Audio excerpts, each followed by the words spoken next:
Santana. And so everyone's welcome.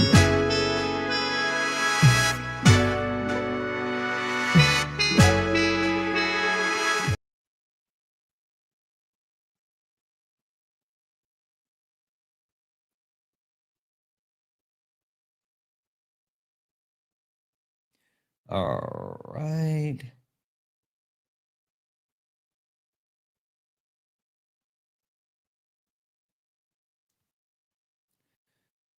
All right, we're gonna go ahead and get it started. We're gonna get it started. Let's go ahead and crank it up. Let's get this thing rolling. Yeah, this ain't your regular panel. Nah, we speak the truth. Late nights with Santana and Mama Jones watching. Better keep it clean. Let's go. Late nights, truth in the convo. Everybody get a seat at the table. From the block to the books, we mindful. No screaming, just dreams in the Bible. One mic, one. Hey guys, can we knock out the daily gift goal? It's a little pink heart, folks, please. Politics, pain, different cultures, but the real ones listen before they rebuttal. Late nights with Santana. Yeah, Mama Jones watching, so keep it grown. Ain't about flexing, this a purpose zone. Santana hold it steady when it might get hot, but we ain't here to fight, we here to connect the dots. Yeah, late nights with Santana. You already know. Late nights with Santana. Late nights, no static. No highlight reel, this the soul's reflection. No shade throwing, just connection. From streetwise truths to deep reflections, we turn hard talks into blessings. They say they run a game, we build new rules. We here to heal, uplift, and break the old rules. They kept us boxed in, divided by fear, but you find us lined up when the truth appears. Yeah, weekly topics, hearts wide open. No judgment, just motion. Real ones are talking, no cussing. Cause Mama Jones still watching, no fronting. Yeah, late nights with Santana. You already know. Late nights with Santana. Late nights, no static. Yeah, Mama Jones watching, so keep it grown. Ain't about flexing, this a purpose zone. Santana hold it steady when it might get hot, but we ain't here to fight, we here to connect the dots. Mama Jones watching, so keep it grown. Ain't about flexing, this a purpose zone. Santana hold it steady when it might get hot, but we ain't here to fight, we here to connect the dots. Weekly topics, hearts wide open. No judgment, just motion. Real ones are talking, no cussing. Cause Mama Jones still watching, no fronting. Yeah, late nights with Santana. You already know. Late nights with Santana. Hey, late nights with Santana. You already know. Late nights with Santana. Late nights. hey. Late nights with Santana. You already know. Late nights with Santana. Late nights. Hey, welcome in, guys. Welcome into Late Nights with Santana, guys. I am excited to be back. I missed you guys. Sorry that we were not able to get back into it last night. I wasn't feeling awesome, but I am feeling so much better today, and I'm ready to go, guys. Tonight is going to be a wonderful night. Tonight is night two of our panel discussion, and the panel discussion is left or right, you pick. Left or right, you pick. Guys, you do not have to be quote unquote opposition in order to join the conversation, but I would really like to have a balance of people who voted on the left and people that voted on the right, because this conversation is talking about the divide that is in our country, the divide that exists today, right? And the divide comes into multiple forms. We can talk about what is racism, right? We're going to break down the actual premise behind how race is being used when it comes to the political system and the two parties system. We're going to talk about what is politics. I'm sorry, it's just politics. It's just politics. A lot of people seem to believe that politics, they don't affect the every aspect of your everyday life, and it really does. It really does. But we'll get into it. Whose fault is it? Everybody's pointing the finger, but we want to really figure out like who's really at fault. And last but not least, what's the point of it all? Now, I'm going to do this a little bit different because I don't want there to be an overload of the same side voters just yet. I want to be able to hear from people on both the left and the right. So if you're someone that is on the right, make sure you get in the box. If you're someone on the left, get in the box. I'm going to go ahead and start bringing people up. And with that being said, when I bring people up, I'm going to do it this way. I'm going to grab people I don't know first. That way we can go from there. Sean, are you someone that voted on the left or the right? Man, shut your bitch ass up. Would you like to answer the question? Shut your bitch ass up. Your chat full of pussy. Okay. All right. And I'm not interested in the games. So again, if you are interested in actually joining the conversation, go ahead and get in the box. But we are here for an actual conversation, not for whatever childish games that you're playing, whatever attention that you may be seeking. I'm not really interested in that. I don't need to check with you. I know who you are, so I'm just gonna keep going.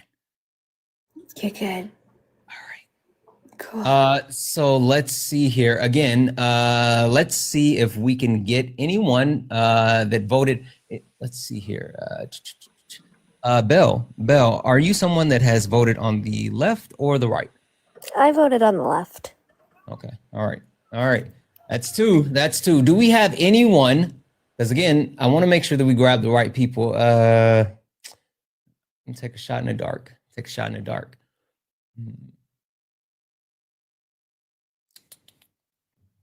Oh, this person's not loading. Is there anyone that voted on the right that would like to join the conversation? Again, this is a panel discussion. This is not a debate. This is a panel discussion. This is a respectful panel discussion. If you are someone that's interested in actually joining the conversation, let me know if you're on the right. Yeah, left. Okay. So I'm going to grab this person as well, because I know this person was here last time and we didn't get a chance to get them up. Is there anyone else that is on the right that would like to join this conversation? Anyone else that is on the right that would like to actually join the conversation?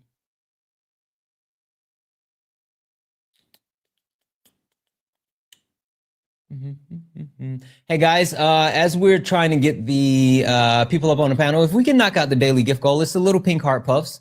If you don't mind. If we can knock those out a couple of times, it'll help push us out to the FYP. Let's do this, because I'm not going to keep waiting, because I don't want to hold everything up. Mike D, are you someone that has voted on the left or voted on the right? I voted for Trump 3 times. Okay, perfect. Thank you so much. I vote red down the ballot every time. Okay, perfect. Give me a moment, okay? All right, so we have Mike up here. Is there anyone else that, Mike, I'm gonna mute you for a minute, okay? What else is new?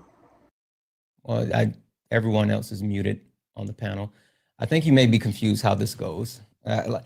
You know what's so funny? It's like you guys come in so hostile because you're so used to whatever this is, but like, geez Louise, just be normal people. You guys can't even be normal people. All right.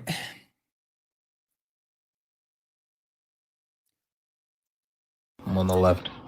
Yeah, I know you are. I'm just going to go ahead and keep it moving. All right, I'm going to leave these 2 boxes open. And if there's anyone else who is on the right that would like to join the conversation, go ahead and request up. We'll go ahead and get you in here. If you are on the right and you would like to actually join the conversation, request up. We want to try to have a balanced panel. So we don't want to overload. So if you're someone on the right and you are interested in joining the conversation, go ahead and request up. We're going to go ahead and get started. So with that being said, I want to start with an interesting opening question. It's an interesting opening question. Andra, question for you. I'm eating an ice cream sandwich, but go ahead. Which party founded the Triple K? Was that probably before the quote unquote party switch? No, just answer the question. Which party founded the Triple K? The Democrats.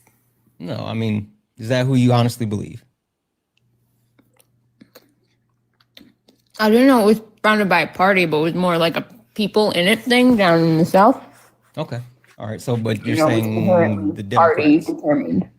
Okay. All right. Perfect. Give me a second. Brenda, which party founded the Triple K? I don't know if it was a party itself, more like people that were in the Democratic Party at the time. Okay. All right. Give me a second. Mike D. Which party founded the Triple K? It wasn't a party. It was a political movement at the time that the Democrats adopted and fell in love with. Okay. All right. So, but you leaning Democrat. Got it. Okay. Andrew, which party founded the founded the Triple K? To my knowledge, it was Democrats of the South at that time. Okay. Perfect. Give me a second. Mike, also go back on mute for me while you're not speaking, please. Why can't you mute me? Mike, do you want to be up here like in earnest, or I mean, like seriously? I don't want to play these rude games. This is a panel discussion. If you don't want to be here, you can leave. Oh, I want to be here. Okay, then like don't be a jerk. No one's being a jerk towards you. Seriously. So Please mute yourself.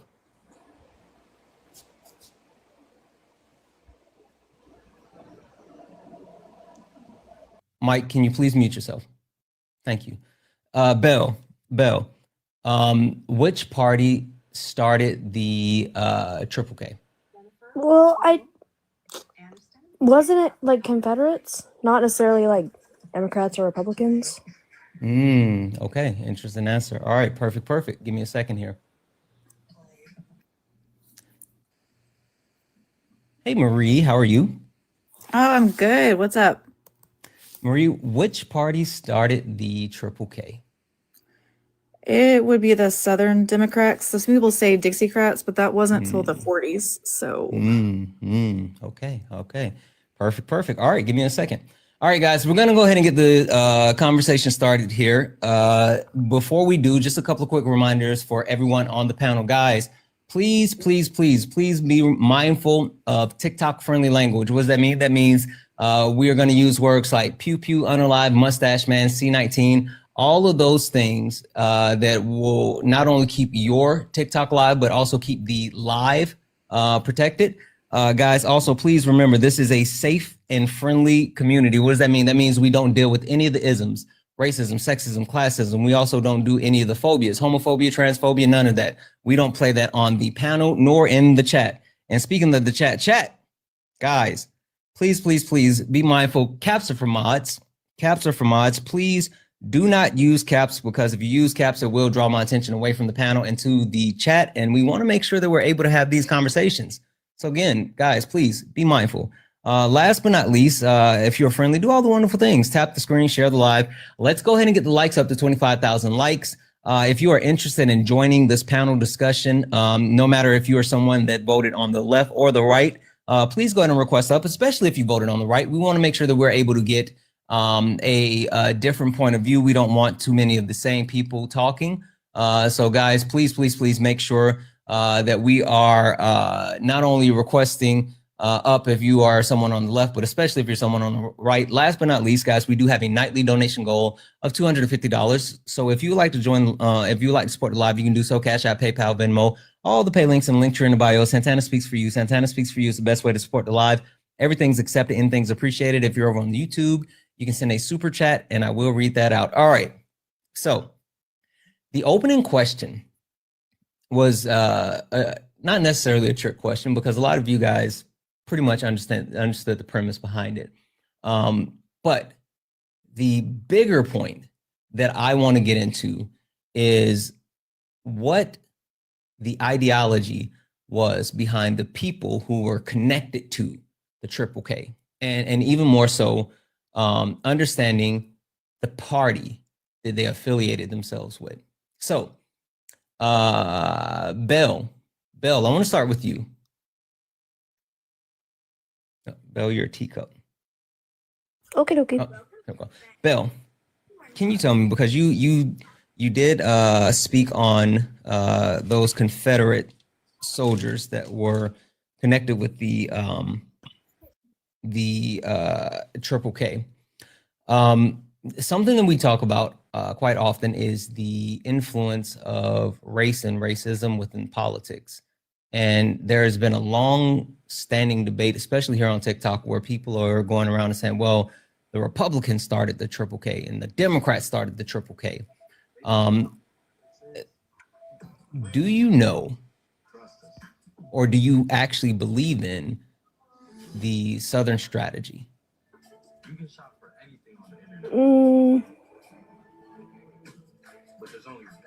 Can you give me a little bit more information on it? Sure. Also, can you there's kind of a TV or something in the Oh, background. Would you yeah, mind sorry. turning that down a little bit?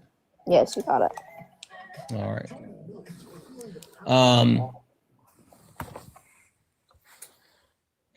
So let's do this. Actually, I'm going to give you guys a little bit of a cheat code. Hey E, how are you? Hello, I'm doing well. How are you? Wonderful, wonderful. Erica, would you mind giving the people on the panel kind of an overview of the Southern strategy? Sure. All right. So the Southern strategy was actually something that was implemented by the Republican Party, so conservatives, during the 1960s. That would to combat basically social progress in the country. What was happening is that down south, they were having issues with the fact that we were moving forward, especially in regards to the rights of Black people. And so what ended up happening is they implemented tools, tricks, and strategies to have an ideology switch, not a party switch, but an ideology switch down there. And I don't want to give too much away because I want people to be able to talk about it, if that makes sense, Santana. But it was an ideology switch where basically the South, which used to vote majority blue as Democrats, all right, ended up actually flipping red to voting Republican. And I do use air quotes when I say that. Maybe I should turn my camera on, but just that's a brief overview of it. Bill, I think it's Bill. I'm sorry, I can't see without my glasses. Yep. All right. Perfect. Thank you so much, Erica. Now, I want to come to Mike. Mike, I want to give you the floor because I know you said you're someone who has voted on the right down the line, and you voted for Trump for the last 3 years.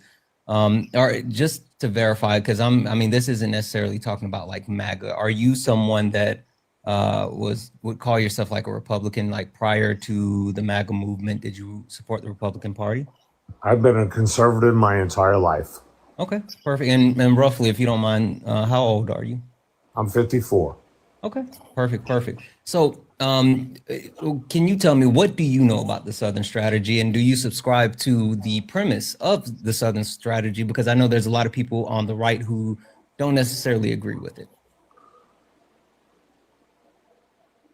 Talking about the Southern strategy is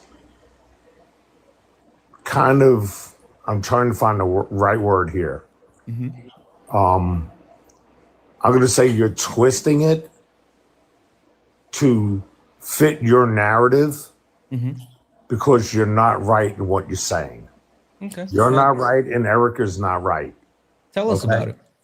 The Democrat Party has always been the party of racism. Okay. Always. Let's go back to the Emancipation Proclamation. Democrats across the board voted against freeing slaves. Am I right? A lot of people voted against freeing No. slaves, I'm asking you specifically. I'm asking it was you the majority-wise who voted not to free the slaves. Yeah, it was the Confederacy, the It was the Southern Democrats. states. Democrats. Right. Okay. Again, this is correct. Hey, Mike. Yeah, Come on, you're not letting me finish. You keep interrupting me. Mike, no questions for me. The floor is yours. It's your time to speak. Go ahead. Okay. So, Democrats, from the time of the Emancipation Proclamation, voted against freeing slaves, were always historically racist,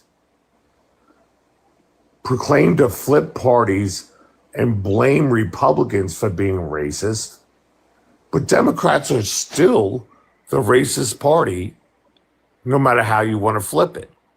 Mm-hmm. I mean, everything they say and do is racist. Yeah. All right. We don't want to get too far away from that because we're still talking about the Southern strategy, Mike. Okay. All right. Perfect. Give me a second here. All right. I want to come to Andrew. Andrew, Mike, can you please go back on mute for me? Andrew, Mike's premise is that the Southern strategy is a myth. And he quoted how, the Democratic Party voted against it. Erica gave more feedback as well about how it was the premise of a ideology switch. Where do you fall in that? And what do you know about the Southern strategy? So this is the first time I've ever hearing of this terminology to it. But if I'm going to speak based on how I would understand it, I would have viewed it. So this is prior to her giving the explanation. Like earlier, I said that it was the Southern Democrats that started KKK. So I would kind of look at it the same way. Sorry, Triple K. I'm not used to being on big stages. Sorry about that. So I would have looked at it the same way I looked at that. Like they might have been Democrats back then, but they flipped. So they were essentially still conservatives or Republicans, but they maybe had the party line or party of Democrats and later on flipped to Republicans. But at the core, it was Republicans. That's kind of how I view it. So, but you guys can correct me if I'm wrong. I'm here to learn. So, yeah. Okay. No, you're fine. All right. I just want to know where you fell in on that conversation. All right. Perfect. 1 second. Brenda, what about you? What do you know about the Southern strategy? Do you subscribe to the premise that Erica was just speaking of, the premise that Mike was just speaking of? Where do you fall on the conversation? Being from the Free State, thanks to John Brown, I agree with Erica. Okay. Do you want to share anything else that you know about the Southern strategy? Well, I actually learned, what was it? Gary Chambers from the state of Louisiana when he ran for Senate. I remember him calling Clyburn, or no, not Clyburn, excuse me. What's his name? Clinton's press person. James, what's his name? Called him a Dixiecrat. And then showed a video of him pretty much calling Gary, Calling him what? Just shy of calling him like the N-word. Oh, okay. So, I mean, that's kind of what, ever since then. But then I believe that the Democratic Party under Clinton moved to the right to represent Wall Street, which made the Republican Party move further to the right. So, because Clinton and what's his name? I can't think of his name at the moment. They were both from the South. So Louisiana and Arkansas. So they. Oh, are you talking about James Carville? Yes, thank you. Sorry. Okay. Okay. All right. I knew it was a C. I knew it was a C name. Yeah. Okay. Yeah. He's from Louisiana. Yeah. Okay. All right. Perfect. Give me a second here. Andrea.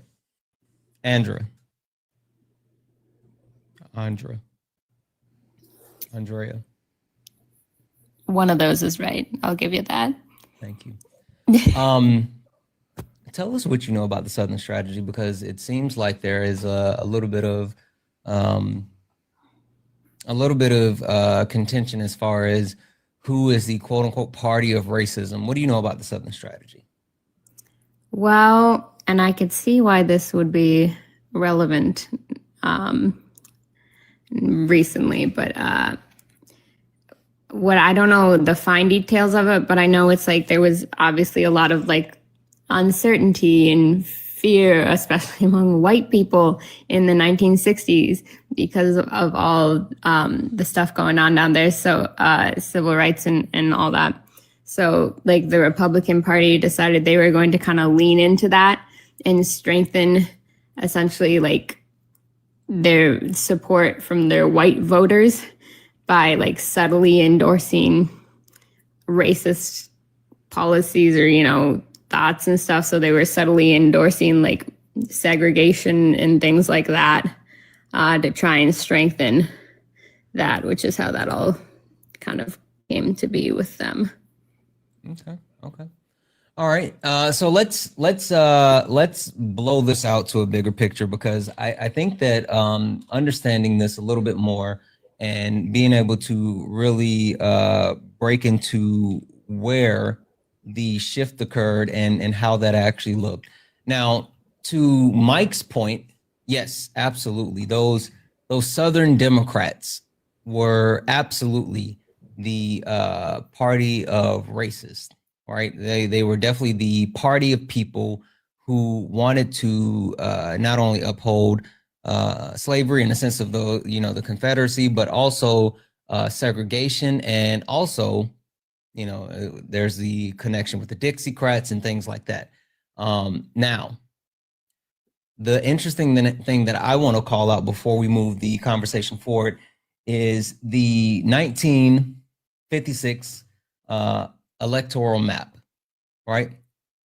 With the 1956 electoral map, every state except 7 southern states, from Arkansas to North Carolina, 7 southern states, they all voted for the Democratic Party. Every other state in the country voted for the Republican Party. And that was in 1956. In 1964, hey, Erica, what year did the Voting Rights Act pass? Sorry, the Voting Rights Act passed actually in 1965. That's correct. But so in 1964, as if there is when there was a shift and a push to pass the Voting Rights Act, there was a shift in the election, 1964 presidential election. The same map flipped, and there were 6 states. 6 states that voted for the Republican Party, and all the other states voted for the Democratic Party. So the premise behind what I'm saying is the actual map, right?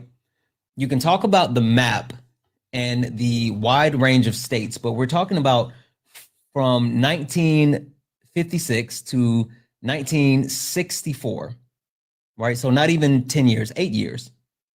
8 years. Marie, I want to come to you. Do you think within those 8 years that everyone that was voting for the Democratic Party somehow fanned out and voted for, what up, Itchy? Voted for the voted for the Democratic Party throughout all the other states instead of those 7 states?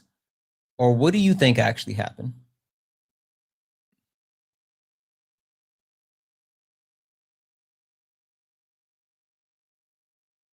Marie, are you there?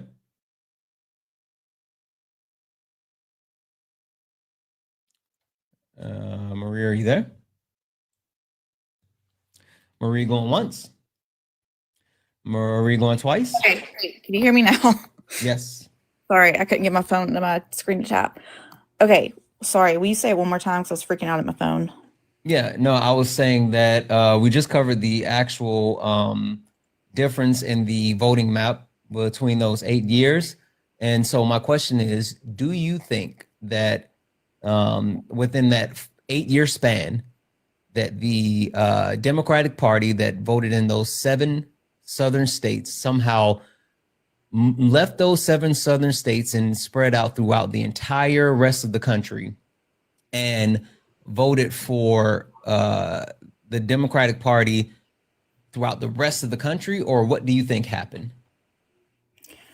My understanding is it was a deliberate shift, and from what I remember, the Southern strategy, as you know, like as you guys have talked about it, was connected to Nixon's campaign through Barry Goldwater, because what they did was use terms that, like, instead of using the outright racist George Wallace terms, they start using things like law and order and like the same stuff we hear today.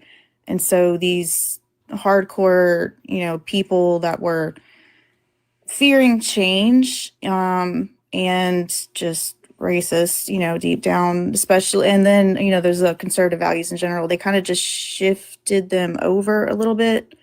And so it's not like people spread, it's more like they just kind of got absorbed, I guess. Does that make sense? Okay. All right, give me 1 second. Mike, coming back to you. What do you think? All right, we just talked about the actual shift in the overall electoral map, and that's a huge change in an 8-year span. What do you think the reason was that the Democratic Party went from only winning 7 states in 1956 to every other state except 6 states in 1964? I think. I'm sorry, 1 second. Marie, can you mute yourself, please? Yeah, hold on. Sorry, go ahead, Mike. I think the Democrat Party knew they would never win another election ever again had they not done a complete 180 and embraced the black voter. Had they not embraced the black voter, they would have no party today. Mm-hmm. Does that make sense? I mean, I guess, but that doesn't answer the question. The question I have, right, is what do you think caused that massive switch where the Democrats only were able to capture 7 states in the South in 1956, and then 8 years later, they were able to capture almost every other state outside of those 6 southern states? Okay. The Republican Party was always about making money and taking care of those with money, correct? Is that fair? I mean, it's your floor. That's what Okay. you. So the go Democrat with. Party, who was originally about that, decided to turn around and say, you know what, there's a whole demographic of people out there that both parties are ignoring. Mm-hmm. And that's when they turned around and said, okay, we have to placate to the black Americans in America to get their vote. And that's what caused the switch.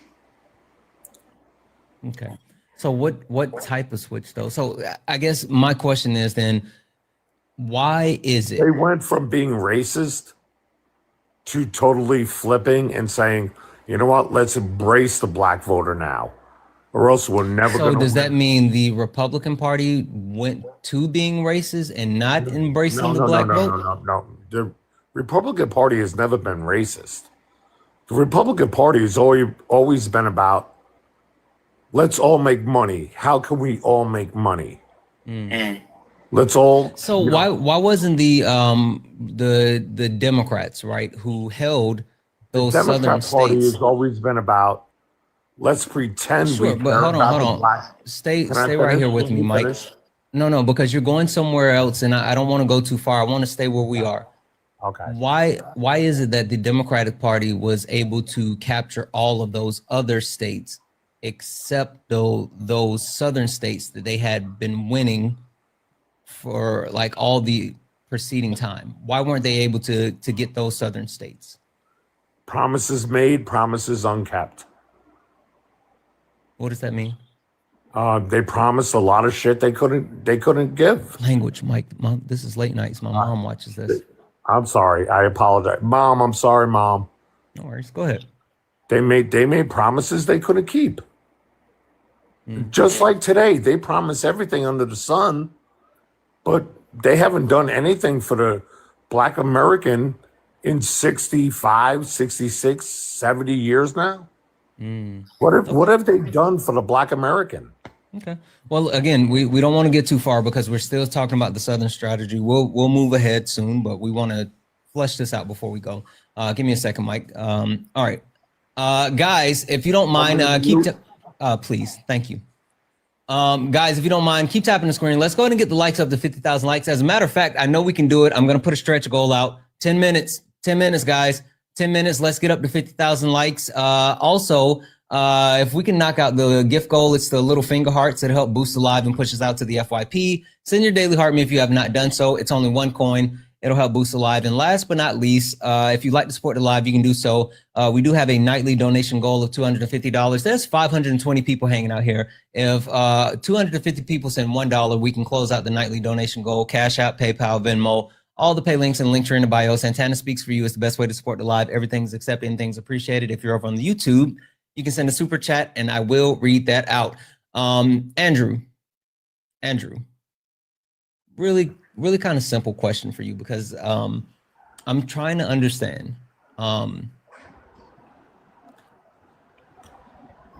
If the Democratic Party in 1956 was able to only capture 7 states, right? And then in 1964, they were able to capture all of the other states all the other states except for 6 states in the South. Why weren't they able to hold those states that they had been holding, but yet take so many other states? Yeah. Hold on. I'm sorry, man. I'm gonna be honest with you. Usually I thought that these would be different from this, but I feel like I'm in high school learning history right now. Can you repeat this question? I truly feel like you just gave me like one of those Apple questions. Sure. 1956, the Democratic Party. Yeah. They were only able to capture 7 southern states in the election. Okay. In 1964, they were able to capture all states except 6 southern states. Okay. Why were they able to gain so much with other states, but not hold the states that they had before? And why is it that the Republican Party did a complete flip, like a complete opposite? Because prior to that, the Republican Party had all the other states except those seven southern states. But for some reason in 1964, the Republican Party were only able to capture just 6 southern states. It's such a simple answer, and it's probably going to sound really dumb, but honestly, we don't want to use the word DUMB. That's ableist, friend. I'm sorry. Okay, I'm gonna have to learn TikTok a bit more. I just feel like as times progressed, people became more accepting of others. I feel like maybe the Republicans wanted to continue to hold on to certain values. Didn't like the times changing. I don't know. Just kind of surprisingly agreed with what Mike was saying a little bit on it, to be honest with you, which might surprise you. Tell me why. How he was wording it and saying that like the Democrats did want to I can't believe I'm aligning. I am just aligning with him in that, where it felt kind of like maybe the Democrats did want to get the black vote, not because they didn't think they would ever win again. That's not why, but just to be more accepting of more people as times changed. Sorry, man. That's the best answer I'm be able to give right now. Okay. I guess I need to make this a little bit more simple, all right? Because I want to make sure that I'm being kind of streamlined with this, because I don't want this to be too up there. May I say something? Go right Can I ahead. further my point? One second, Mike. Go ahead, E. You mentioned the Voting Rights Act of 1965, but then referred to the voting map, the electoral map from 1964. The Voting Rights Act wouldn't have any impact. I was going to say it was in preparation of the for it. Voting Rights Act of 1965. Yes. Did you want to get to what actually happened in 1964? Should I just? You can go ahead. I mean, like I may be slow walking this a little bit too much just to try to connect the dots, but I think we might need to just paint with a broader brush. So floor is yours. Oh, okay. All right. So major legislation was actually passed in 1964. It was the Civil Rights Act. I'm pretty sure that we are familiar with it. It's what made the segregation illegal. So it ended de jure, I think that's how you pronounce it, segregation. So segregation by law. All right. And that actually upset those in the South who had a more conservative ideology, because one of the things that we're doing on the panel is that we keep saying Republican and Democrat. And I'm using that specifically on purpose. I know it. I didn't. Again, that's why I said I think I was moving. Oh, slow walking it. Yeah, and I shouldn't have. But go ahead and break them down. Why we? I've been, and just FYI, I've specifically this entire time been saying Republican and Democrat. But E, tell them what it really was. It was really literally conservative, basically, versus liberalism is what it was. And with the conservatives were more down south. Now, this is a lot of history here. And I don't think Santana even wants to get back into it, because we could like go back to the 1860s here, and we can talk about lily white republicanism. We can talk about when the Republican Party basically exiled all of the black people from the party. Well, actually, the conservative. See how hard it is even for me to do it? And I know what I'm talking about. So like the Conservative Party actually exiled all of the black people from it, and we're happy about it. And even RC said it in the chat. RC said that that Lyndon Baines Johnson, all right, the president who actually advocated for his own reasons for the Civil Rights Act, even said that the Civil Rights Act of 1964, which gave black people their rights to equality in this country, had destroyed or harmed the Democratic Party, so the liberals, for centuries to come. So it's a whole lot. And Mike, I think, is it okay to address someone directly, Santana? I'm fine with it. You can go ahead, because Mike was Mike wanted to go ahead and go with this point next, so you can go ahead and then Mike, the floor is yours. I'm absolutely fine with it. Go ahead, Erica. Okay, so Mike, I kind of, if I may, I just kind of want to use an analogy on you, just to see if this will help.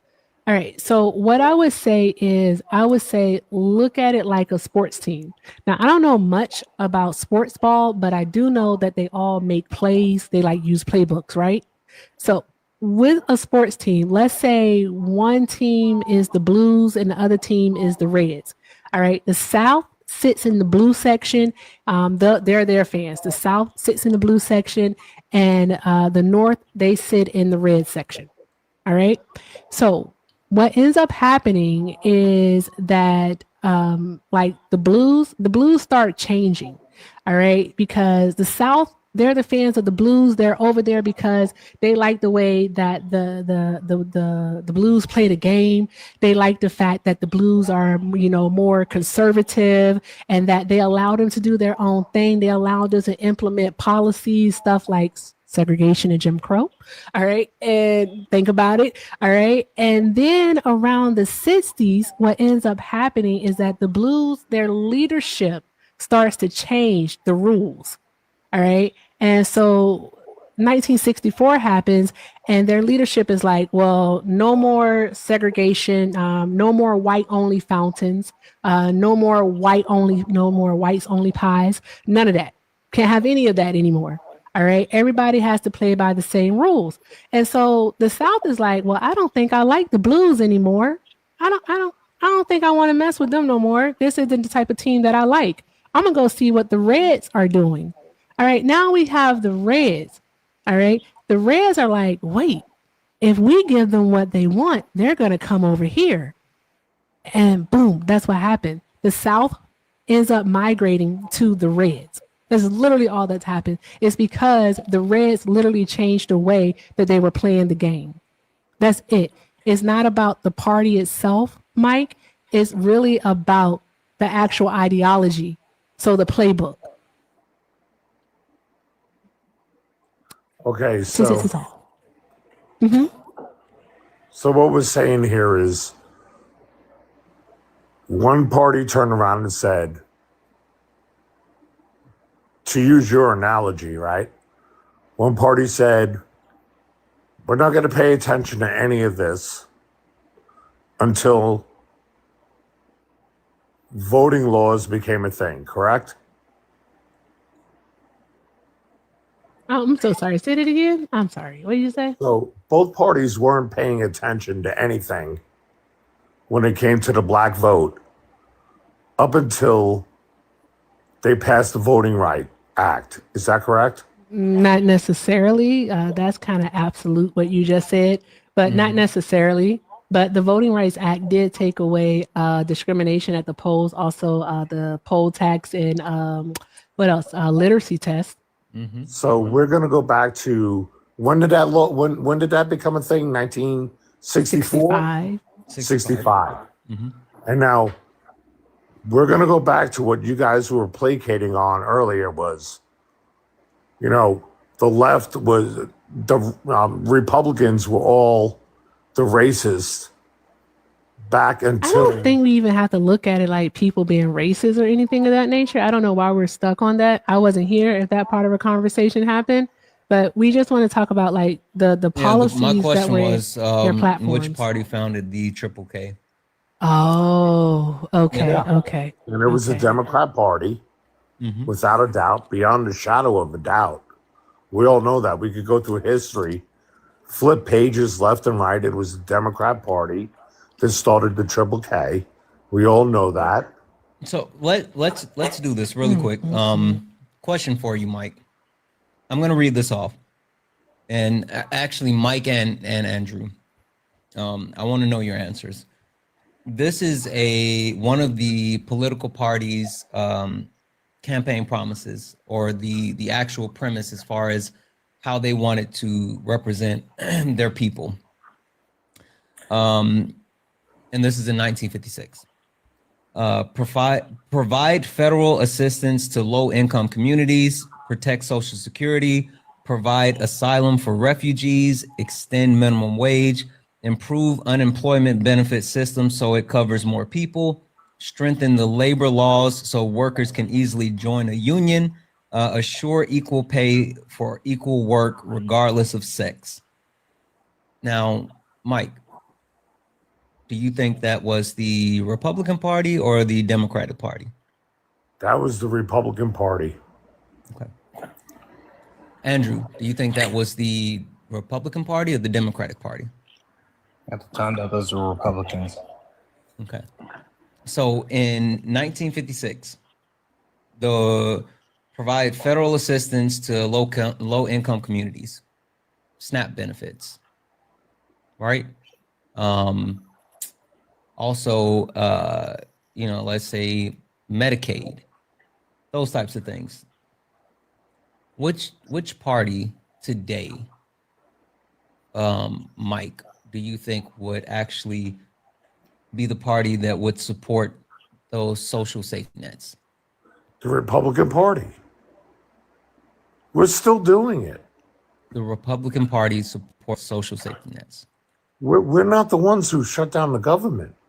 We're not talking about the shutdown. I'm just talking about the actual social safety nets. You're saying the Republican Party believes in providing SNAP benefits and health care for the American people?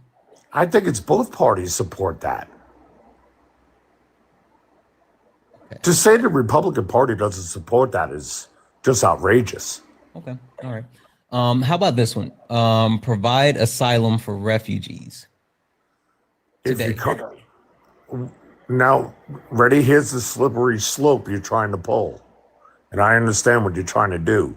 You're trying to catch me in an "I got you" moment. It's going to be an "I got you" regardless, but you can go ahead and say what you have to say.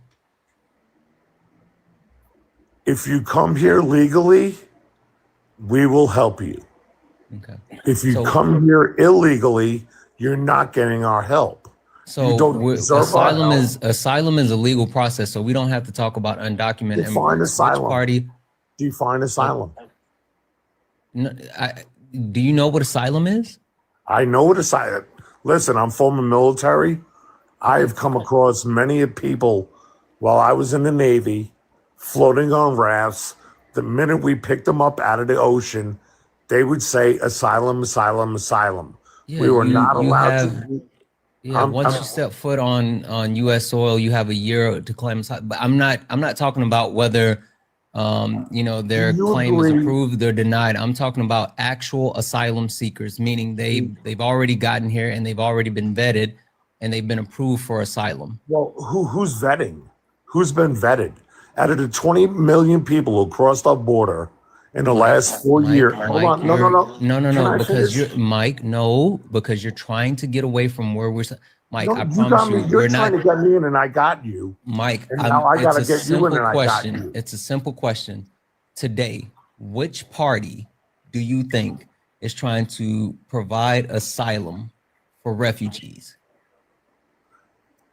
Legal or non-legal? There's no such thing as non-legal asylum. There's only asylum, which is a legal process. Which party? If you came to a port of entry seeking asylum, you should get asylum. I'm not saying who should. Mike, stop and listen. Stop and listen, Mike. I'm not saying who should or Mike. I'm not saying who should or should not get it. I'm not debating. We're not even questioning that. I'm just saying asylum.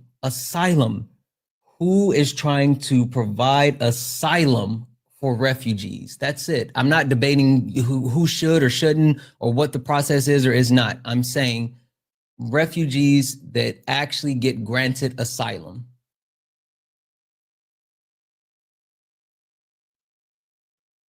Mike, you have to unmute yourself. Once again, it's an "I got you" question. It's not clear cut. What you're doing is an "I got you" question. It's only an "I got you" question because there's a clear answer. There is not a clear answer. Okay, don't worry. I'll answer the question. All right, Santana. I'll answer the question. Can I finish? The Democratic Party is the one that's trying to protect. No, because you wouldn't answer the question. So now, no, you wouldn't, Mike. So Mike, there is one party who wants to give asylum and benefits. We're not going to do that.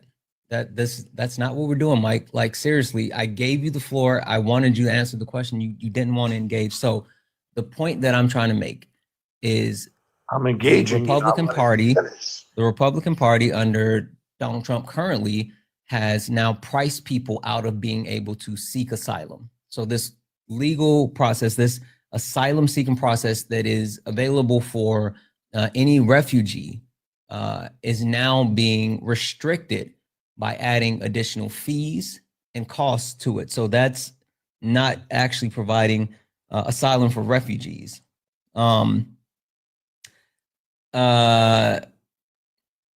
want to come to Andrew. Assurance of equal pay for equal work, regardless of sex, right? Mm-hmm. Which party do you think today currently advocates for equal opportunity, equal pay, and we can expand it past just sex, right? To sex, religion, race.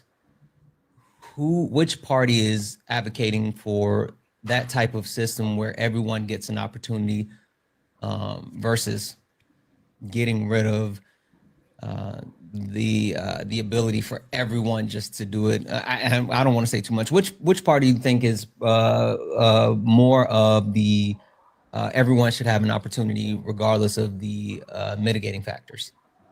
Democrats. Okay. The premise that I'm trying to get across is that with the Republican platform of 1956, it completely aligns and it expands when you talk about what the Democratic Party today is doing. The Republican Party of today does not stand for the things that are listed here. I know we kind of took a long walk to get around there, so I want to get back because I've been doing a lot of talking. I know Kay just joined. There's a couple other people I want to get involved. Let me just say this. Debbie's in the chat from Marie. Marie, thank you so much for the 20 to add towards the nightly donation goal. Okay, I sped ahead in the history of the Civil Rights Act is the correct answer, right? I want to redeem myself. Yeah, it is. Thank you so much for the $20 donation towards the nightly goal. Guys, that means we only have $230 left in the nightly donation goal. If 230 people send $1, we can definitely close out the nightly donation goal. Cash App, PayPal, Venmo, all the pay links and Linktree in the bio. Santana Speaks for You. Santana Speaks for You is the best way to support the live. Everything's accepted, anything's appreciated. If you're over on the YouTube, you can send a super chat and I will read that out. Kay, I want to give you the floor. Hey, just a quick mod announcement. If everyone could double tap the live and get the likes up, and I'm sorry, did you you didn't? Can you reset your goal, please? And then knock out whatever he has coming next. And then a reminder that this is a panel discussion, not a debate. And if you're asked to stop talking, please do so that no one has to hit your microphone. And if you can't be part of the conversation, then you can't stay. And then hi to Erica, because she looks lovely tonight. All right. That's all I have for right now. Oh, okay. All right. Thank you, Kay. Mm-hmm. Brenda, I want to come to you. What do you think about the information that we've covered so far, as the like the ideology behind the parties, and then also combining that with the dramatic shift in the electoral map? Well, in 56, it was the re-election of Eisenhower from my state. So probably the fact that he was W hero had a lot to do with that. But the ideologies in regards to, like you were mentioning, I think the one thing is that he even mentioned on his way out was the concern of overfunding, which is what we do quite now, of the MIC, or the military industrial complex, and its contractors. And he even warned about that because it would take away money from children and people who need to be able to eat and that sort of thing, which is quite important. So I would have to say, considering the most recent election yesterday, that wait. We don't want to get too far. Just like I told Mike, we want to stay here right here and finish covering this portion with the Southern strategy. Yeah. Well, I'm just saying in regards to, I think at that point the Democrats took over the ideology of, assisting people, like the asylum seekers and that sort of thing, because of the fact that the Republicans or the conservatives in the South, you know, made a point to, you know, go towards, unfortunately, the, you know, Dixiecrat type people Mm-hmm. and to see if they could get them over to their side. Okay. Yeah. Yeah. Yeah. I think that there's a lot to be said with that, and even more so. Yeah, I agree.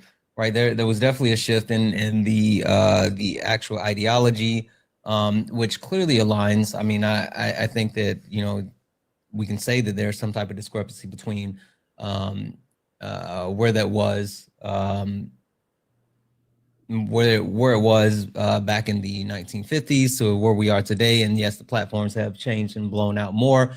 But I guess the biggest thing that I'm trying to get across, and I'm going to kind of land my plane here with Noah, and then I want us to push this further because I want to actually blow this out a little bit more. But Noah, what do you think? Right, you've been listening, and I know you also know about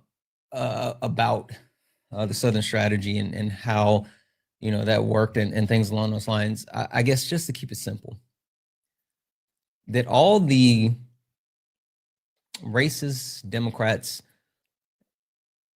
that were in the South, did they all leave the South and just move outward, or what happened? Yeah, I mean, like what was already been discussed, right? You had the Voting Rights Act of 1965. You had like an ideology switch in the parties. And, you know, the Southern strategy entailed appealing to the grievances of these white people, you know, in the midst of the civil rights movement, right? So there was a lot of discontent around Black people securing types of rights and stuff. So Yeah, that answers your question. it does. It does. Thank you so much. Debbie's in the chat for Charlotte. Charlotte added $25 towards the nightly donation goal. Say thank you for fighting this ignorance. Thank you so much, Charlotte, for the $25 donation. You're far too kind. You're freaking awesome. Guys, there's 850 of us hanging out here. We can definitely hit our nightly goal of 225 people send $1. We can close out our nightly donation goal. Cash App, PayPal, Venmo, all the pay link and links are in the bio. Santana Speaks for You. Santana Speaks for You is the best way to support the live. Everything's accepted and things appreciated. If you're over on the YouTube, you can send a super chat and I will read that out. Mike, I want to come back to you. And Mike, I want to push this forward. The question I have for you, because we talked about the inception of the Triple K, and I guess to keep it really simple, in the past election, the 2024 election, who did the Triple K align with and vote for? So you want me to say they aligned with Donald Trump and MAGA? Is that correct? I just want you to answer the question as far as the best to your knowledge. I'm not trying to force you to say anything. I just want you to answer to the best of your ability. I don't align with those people. I don't know those people, so I don't know who they voted for. Okay. All right. That's a fair statement. All right. Perfect. Give me a second. Marie, in this past election, 2024 election, who did the Triple K align with and vote for? They went with the right, and they were open about it too. Okay. All right. Give me a second. Noah, to the best of your knowledge, this past election, 2024, who did the Triple K align with and vote for? Man, this is a tough one. I'm gonna have to go with Trump, man. The Republican Party. Okay. Perfect. Brenda, in the past election, 2024, who did the Triple K align themselves with and vote for? That would be 47. Okay. Perfect. Last but not least, Erica. I'm sorry, Andrew. I didn't mean to skip you. Andrew, who do you think the Triple K and aligned with and voted for? Yeah, Trump, the right, Republicans. So yeah. Okay. Perfect. Thank you. Erica, last but not least, not who did the Triple K vote for and align with. Erica, Yes. my question is simply this. If the Triple K is a hate-based group, right? Based off of racism, white supremacy, and literally has unalive Black people at a astounding rate, has a history of torturing and oppression. The Triple K,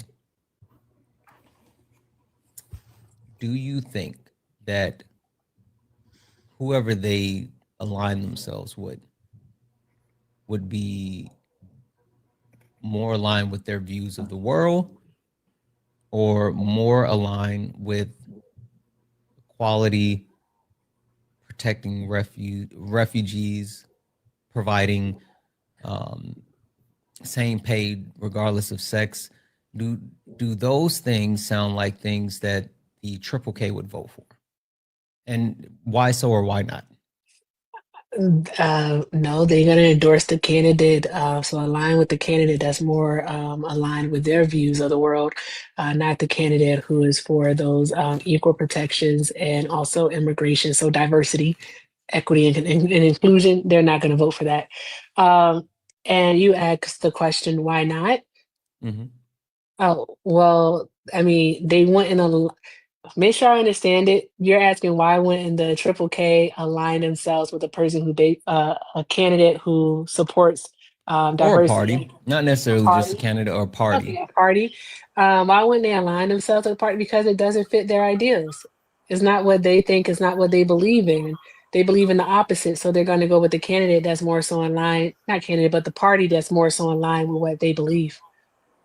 That's all I got. May I interject? Sure. Go ahead, Mike. I was actually going to come back to you. Floor is yours, sir. Is there a photo of Donald Trump raising the hand of Robert Byrd, the grand poobah of the Triple K, and calling him a good man, a best friend, a guy he aligned with? That's Or a good answer. is there a picture? Hold on one second. You let him. Is there a picture of Joe Biden holding Robert Byrd's hand up, aligning with him and saying, this is one of my best friends and I stand by him no matter what? Answer that. That's a great question. I would love to answer it for you, actually. So, because this kind of goes along with ideology shift. It's pretty awesome. So think about it like this. Let's say you are a young white man in the South, a young white man in the South, and all you've grown up around is conservatism, and that you know that you're better than Black people, that you're better than everyone else simply because you're white. And then there's this organization that's around that's picking up ground again. It's called the Triple K. And you say, you know what? I want some community. I want brotherhood. So I'm going to join this fraternity, basically, because that's what they called it. They called it a fraternity. So he joins the brotherhood and he does their communications and kind of like what we would call today propaganda for it. So he does their flyers and all of these things of that nature. And then as he's there for about a good year, he's like, you know what? I don't like this. I don't like it. I don't like what they stand for. I'm not okay with this. Something needs to be different. And so he starts learning, starts interacting with different people. And guess what he does? He realizes that, you know what? My fight isn't against civil rights, but my fight is for civil rights. And I can make a change by running for Congress. And that's what he does. He runs for Congress. He then becomes a senator. And so we have that. That's what happened with Robert Byrd. He literally, as a young man, joined the Triple K. He joined the Triple K. And then what he realized is he didn't like it there. And what he was doing was wrong. He realized that and he changed the way he thought. That's what he did. He changed the way that he thought. So there we go. It's kind of similar to what we have now. So Yeah. One second, Mike. One second, what you're Mike. 1 second. I want to jump in here because I think we're missing the point. And I would like to be able to rebuttal. yeah, this is not a debate, Mike. We're not debating. There's no rebuttal. This is literally just a panel discussion. So, with that being said, I think we're getting too far away from where I'm trying to keep us, and having the one-off as far as saying like an individual person, right? I'm not talking about the individual people. I'm not talking about individually Donald Trump. I'm not talking about individually Joe Biden. I'm talking about the alignment of the Triple K with the actual party. So this is for everybody on the panel. Just a quick reminder. This is not about one person. Please remember that. I know it's really easy and it's really hyperbolic to get caught up in where we are today in politics, and we want to say this one person's name or this one person's name. But we're talking about the entity that exists, because fun fact, races sit on both sides of the political sphere. There's races on the left, there's races on the right. We just haven't been able to get that far because we keep getting stuck in the mud. It's both parties. And both parties weaponize racism for their own usage. It just depends on how they want to use it. So again, I want to stop calling out the individual people as if we're targeting the individual people, because we're not. I don't care about Donald Trump and I don't care about Joe Biden. Just to make that clear for everyone on the panel. W's in the chat for Tish. Tish sent a $20 donation towards the nightly donation goal, saying, great topic as always. Tish, thank you so much for that $20 donation. Also, W's in the chat for Taro. Taro sent a $2 super chat. This a BEAWW, whatever, Taro. And also W's in the chat for Feisty for the gifts. I still haven't seen, I don't know how the gifts over on YouTube work, but W's in the chat for that. Guys, that means we're only $205 away from closing out our nightly donation goal. I know for a fact that we can hit that. 205 people send $1, we can close it out. Cash App, PayPal, Venmo, all the pay links and link tree in the bio. Santana speaks for you. Santana speaks for you. Best way to support the live. Everything's accepted, anything's appreciated. Noah, I want to come to you. Understanding that racism has been weaponized by both parties. Tell me how you think the left has weaponized racism to their benefit in order to sway their electoral power. Interesting. When you say the left, are you referring to like establishment Democrats? policies? Okay, so yeah, I think one of the ways is through like identity politics, right? There are people who are like platformed, who don't actually have policies that like attend to the needs of like marginalized people, let's say, but they recognize that there's a certain like cachet and identity that allows people, that motivates people to, you know, vote on the basis of race. I don't know if that's getting to your question. Like maybe could you like be more specific on what you mean by weaponizing racism? Yeah.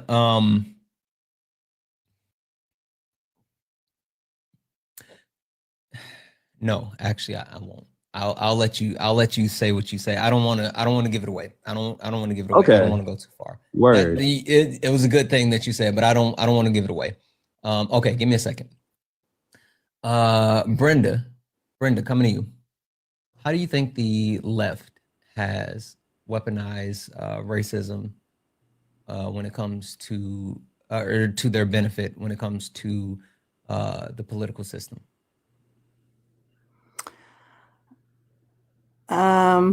Well, I mean, all I can really think of is, you know, platitudes in regards to telling people what they want to hear in order to get their vote. I mean, I know, for example, there's I don't know if you say AB and, voting rights and stuff like that are always used to get donations and votes, saying, oh, well, if we get what we need, then we'll be able to, make those things happen. We'll codify Roe, for example, and that sort of thing. But then, I mean, sadly, when, Obama got in, when he first got in, he was like, oh, that Roe, codifying Roe was not his. Again, we don't want to talk about Roe because that's going away from where we're trying to say. We're talking about the way that the left has weaponized racism to their benefit.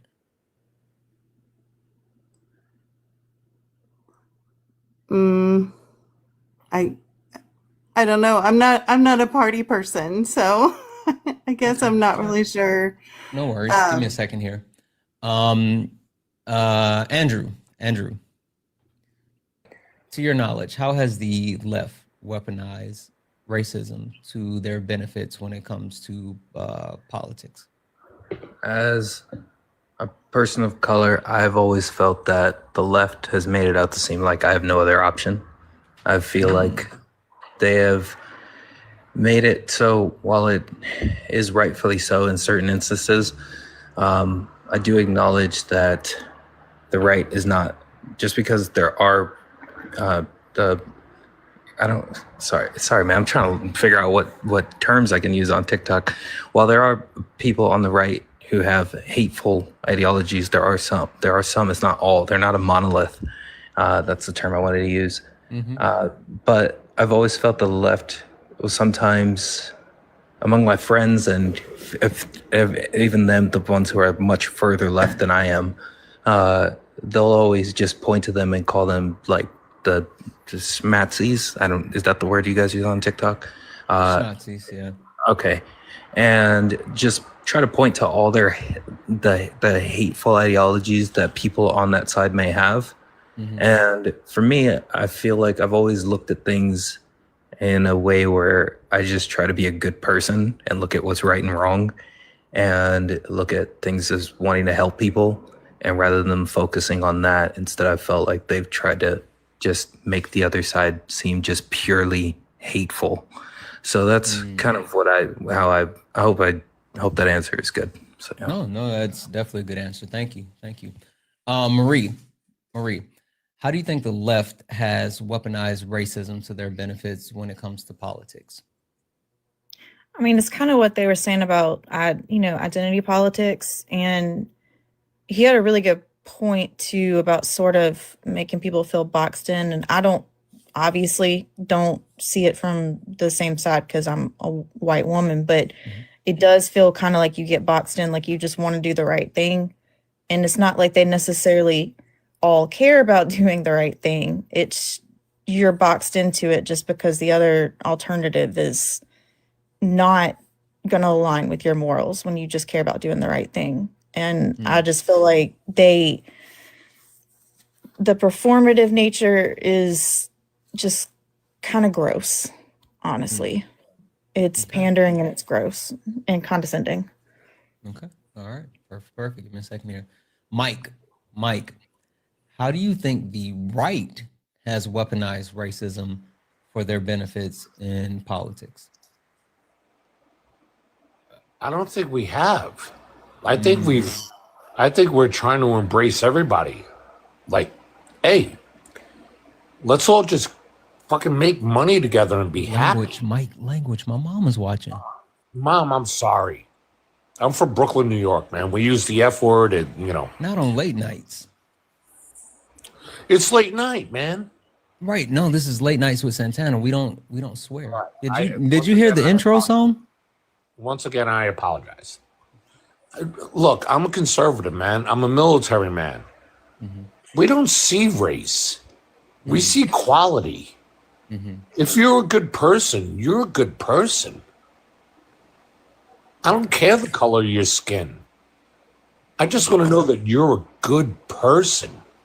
Right, but we're not talking about you. We're talking about the Republican establishment, right? And so I want you to take yourself out of this because we're not talking about you, Mike. I'm not. We're talking about the actual entity, and again, I want you to be good faith with this because this is why everyone had the same question, but I didn't, ask any of the people that vote to the left to talk about the right. I said the left talk I'm about the the only left. one you asked about the right. Yeah, exactly. Okay. So I would really appreciate it if you gave me like a good faith answer, and not about you because it's not you specifically. I'm talking about the establishments.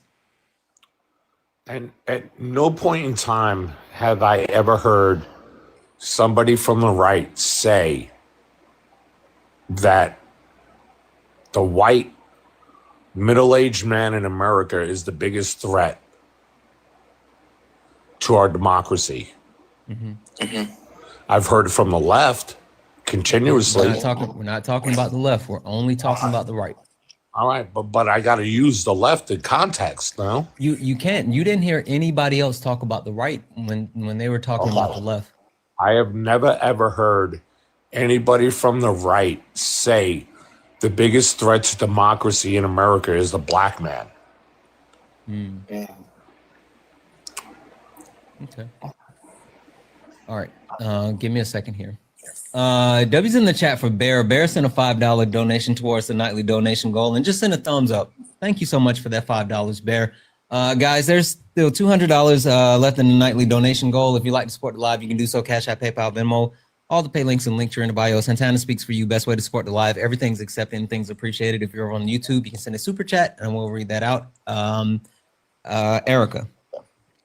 Erica, can you tell me how has the left weaponized racism for political gains?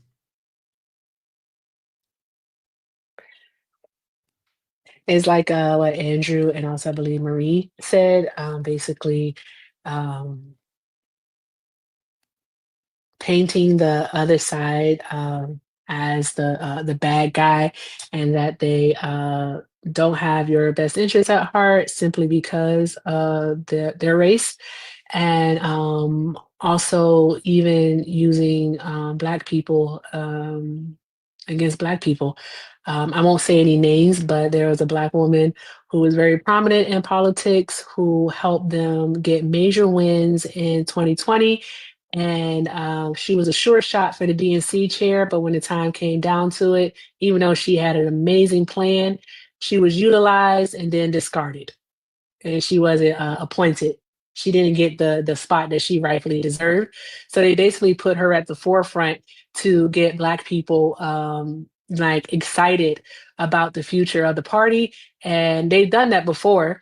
They've done it before, and just to discard her or discard the person after they got what they wanted. So I think that's one way that they do it too. Okay. Joanna, I'm gonna flip this on its head because everyone has been really good for the most part, but I feel like I would be remiss if we didn't actually call out the thing. So, Joanna, can you tell me how the right has weaponized racism for political gain? How long you plan on being live tonight? Come on now, don't do me like that. Stall me out, Joanna.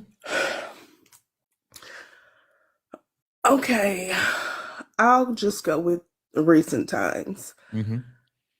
The Tea Party started it as a response to President Obama getting elected. It came out as states' rights, which we know what that's code for, because the rights of the states during the Civil War was their right to own slaves. So it was racism then as well. They used that as cover to start implementing policies like voter ID, which is based on racism.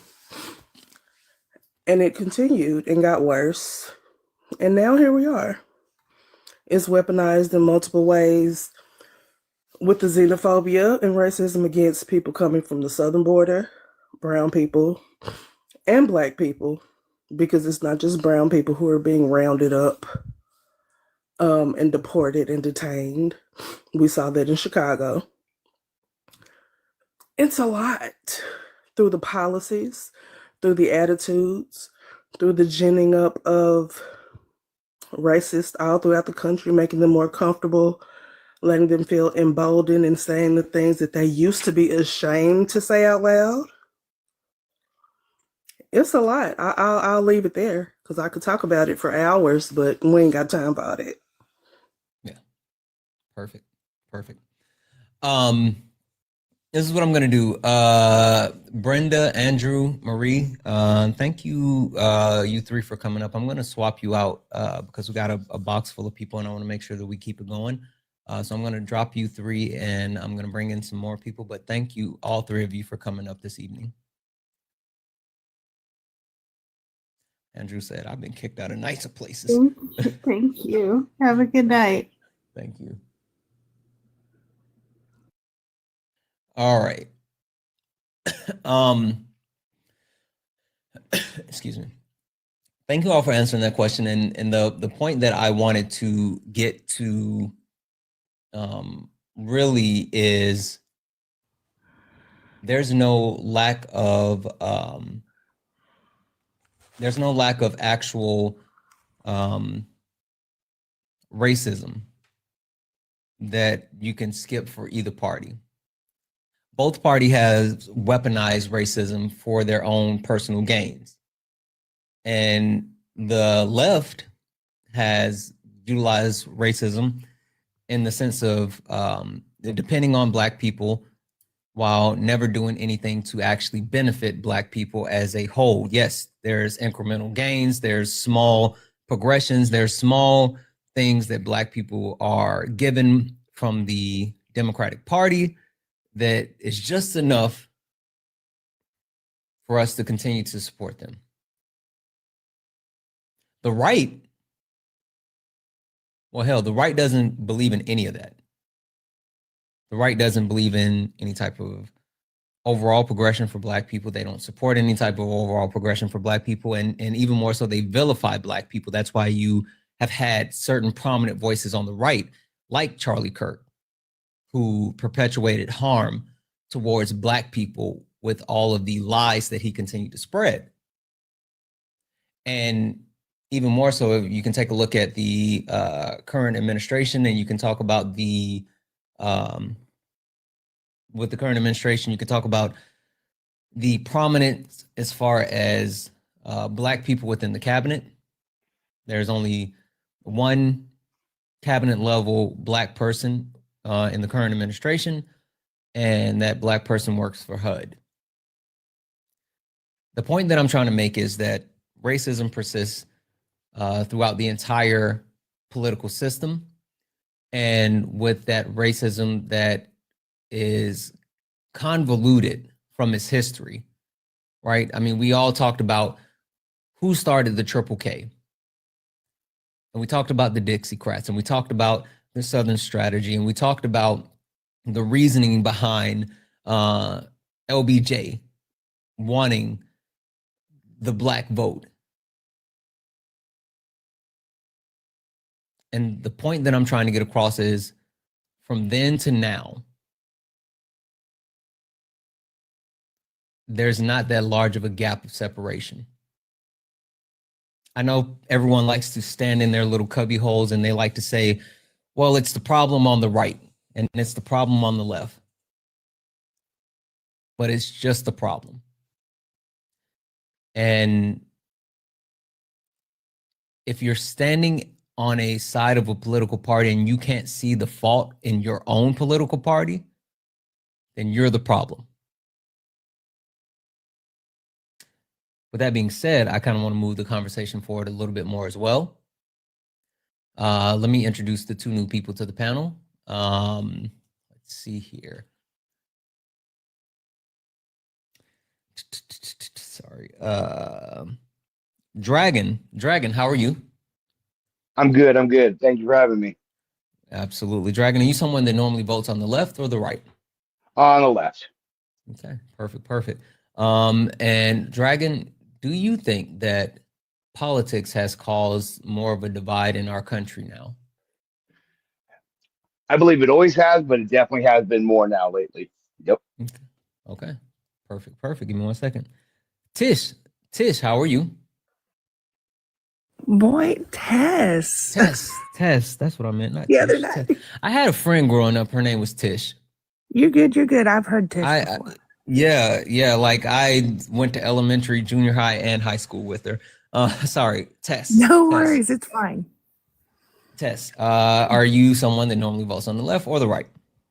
So I was on the other night, and I'm the middle of the road, kind of. But lately, the last couple elections, it's been more left. Okay. And same question: do you think that politics has caused more of a divide in our political system? I'm sorry, our political system has caused more of a divide in our country. Right. Yeah, absolutely. But I think the problem is that the focus is not where it needs to be. It's not for doing what the American people need. It's more, there's the wants and the needs, right? We're focusing too much on all of the wants and not on the things that are needed, that are sustainable, like food, water, clean air, things like that. You know, we kind of need that stuff, and sometimes we need that. Hey, why do we focus on the wants and not the needs? Because it makes us comfortable. Kind of. I thought you were gonna go exactly where I wanted to go. Okay, hold that thought. Just for a second. No problem. Guys, let's keep tapping the screen. Let's go ahead and get it up to 150,000 likes. Also, make sure if you look up at the top, you see the word follow. You're not following me. This is the main account. Make sure you hit that follow button. Mike, I'm going to come to you. Mike, you've been saying something super interesting, and you have something there, and I'm wondering if you'll be able to see this. The exploitation of the working class and the lower class is something that is done regardless of a political party. Why so? It's done by political parties, obviously, correct? But regardless of the political party, why so? Well, you got to ask yourself who does it more. You don't. You have to ask the reason why.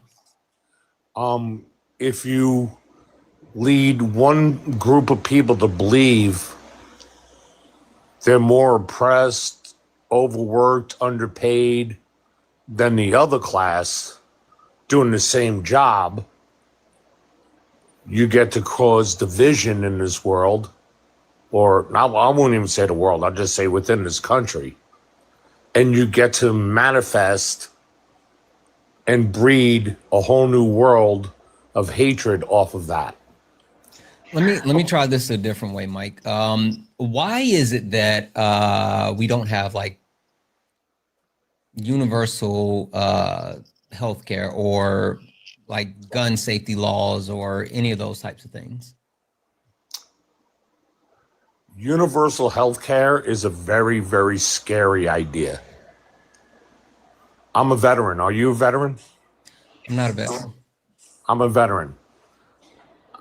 If you want to see universal healthcare, I want you to do one thing first. I'm not saying that I want to see it. I'm saying what's I don't want to actually talk about the things. I want to just know why we don't have them. As far as like what's a key blocker.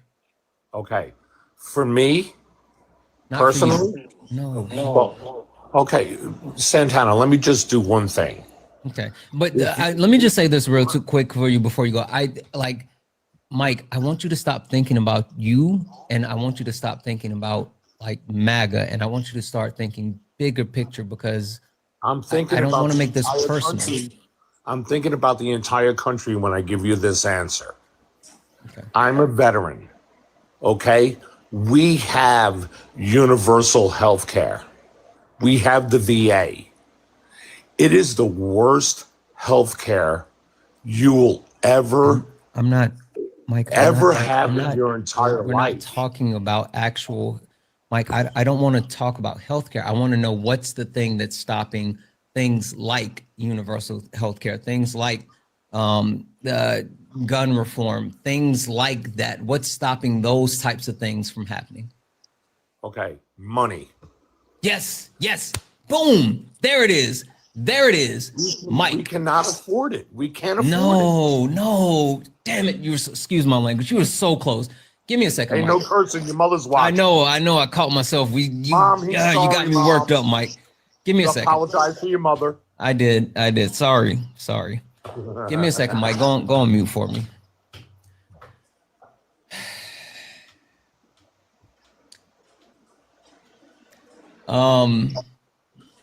Noah, how is capitalism holding? Or I'm sorry, why? Freak. How do I even say? Both political parties are more worried about capitalism than their constituents or the actual things that they say they advocate for, their beliefs or anything along those lines. Why is it hard for some people to understand that capitalism is at the root of the division more than any of the other things that are portrayed to be at the root of the division? Yeah, that's a good question. I mean, I think part of it, unfortunately, is like liberal ideology, which entails believing that social and political equality can be achieved under capitalism, right? It assumes that we can do some things to like make capitalism more ethical so that there aren't exploited people. But the issue about capitalism and its mode of production is that exploitation is inherent to the system. And this was actually making me think of something that you brought up on Monday's live, because you were asking people the question of like how, or you were speaking to how people use the word racist, right, to refer to conservative ideology, conservative people, and you're worried that it's gonna like dilute the word or whatever. And I promise you this isn't super tangential. I'm gonna tie it back to the capitalism thing. It made me think of the oldest Republican candidate I have memory of is Mitt Romney. And I think back in that time, right, there was a different perception about what the Republican Party was really about. And I feel like most people would not affirmatively say that everybody who voted for Mitt Romney was racist, but I think people would be very quick to say that about Trump. My disagreement lies in the fact that we live under racial capitalism, like you mentioned on Monday. And that's to say that race and capitalism are inextricable. So if liberals or Democrats are seeking to maintain the system of capitalism, you are also seeking to maintain intensified capitalist exploitation of like marginalized, racialized groups, right? There's never been a time where capitalism did not exploit the global South or did not exploit those who are racialized. So yeah, I think both parties will always have problems with racism as long as they remain loyal to capitalism as a system that can somehow ethically serve us all when it can't.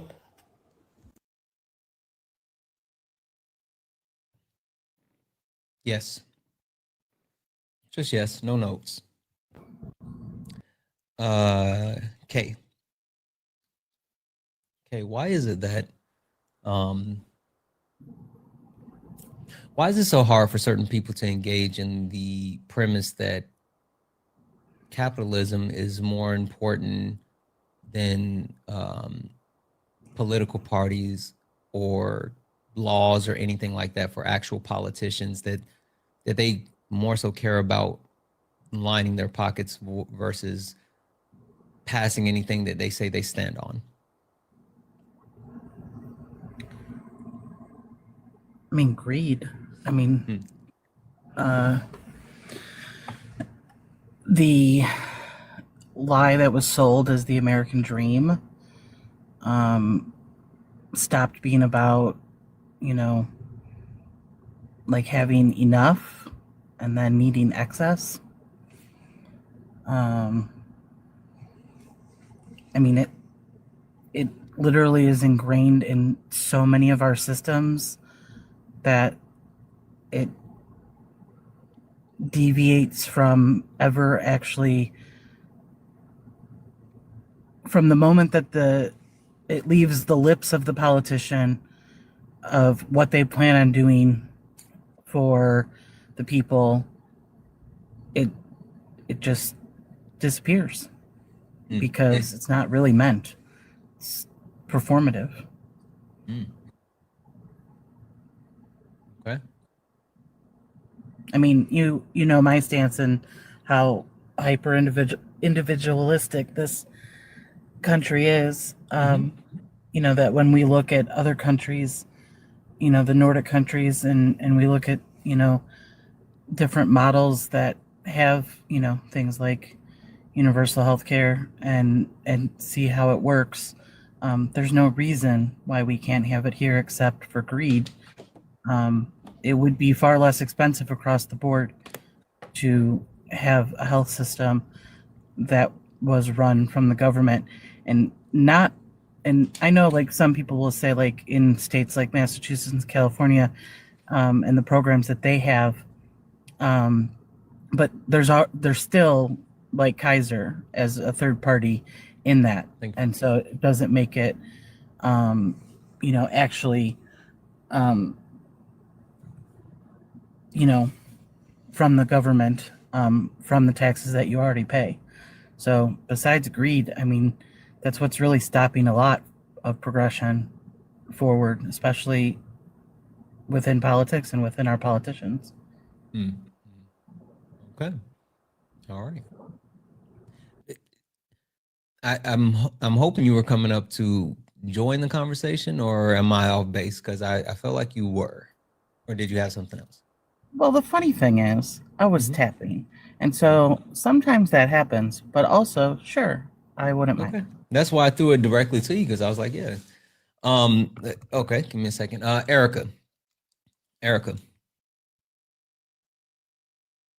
We hear people say a lot of time we need to get money out of politics. But I don't think a lot of people understand what that means, and even more so, what would be the ramifications of that. What do you think, or can you explain what does getting money out of politics look like? And then also, what would be the ramification of that? And also, Kay and Eric, I'm going to let you guys hold it for half a second. I'll be right back. But go ahead, E. Okie dokie. So money out of politics, as I understand it, is not reliant on private donors, but on public donations. So there's that. Also, Falcon, can you just message me on Discord so I can remember the amendment, please? But also getting rid of things like Citizen United along with lobbying, because with their money, they have influence and they have a lot of money.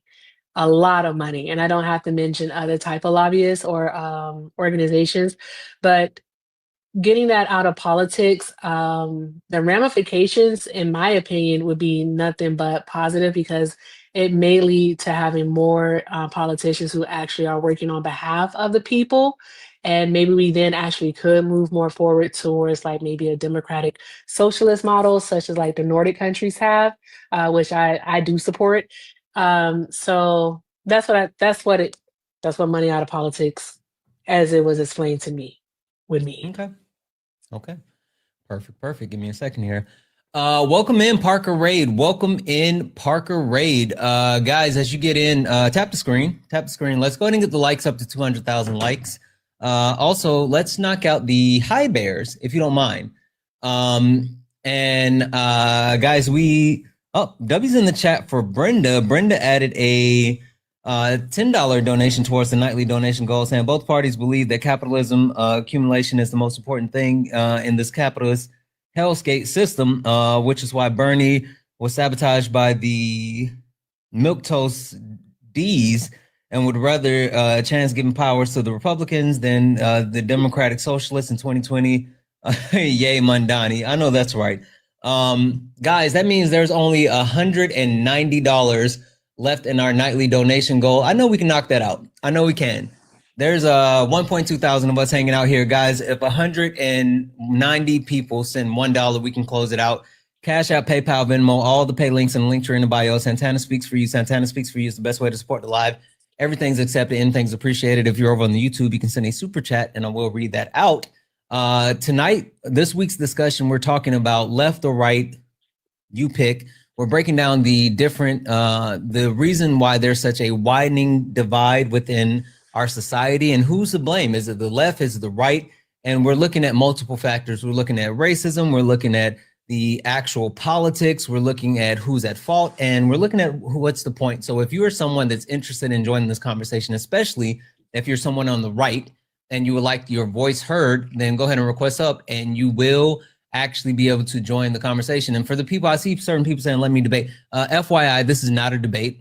This is a panel discussion. So if you would like to join, you can definitely join, but this is not a debate. We're not debating. So FYI. It's a panel discussion. Can I say one more thing? It's actually two more things. So to be like public donations, kind of like how Mamdani did it in New York, running for mayor. He relied solely on public donations, and so did Isaiah with running for Congress out in Texas District 18.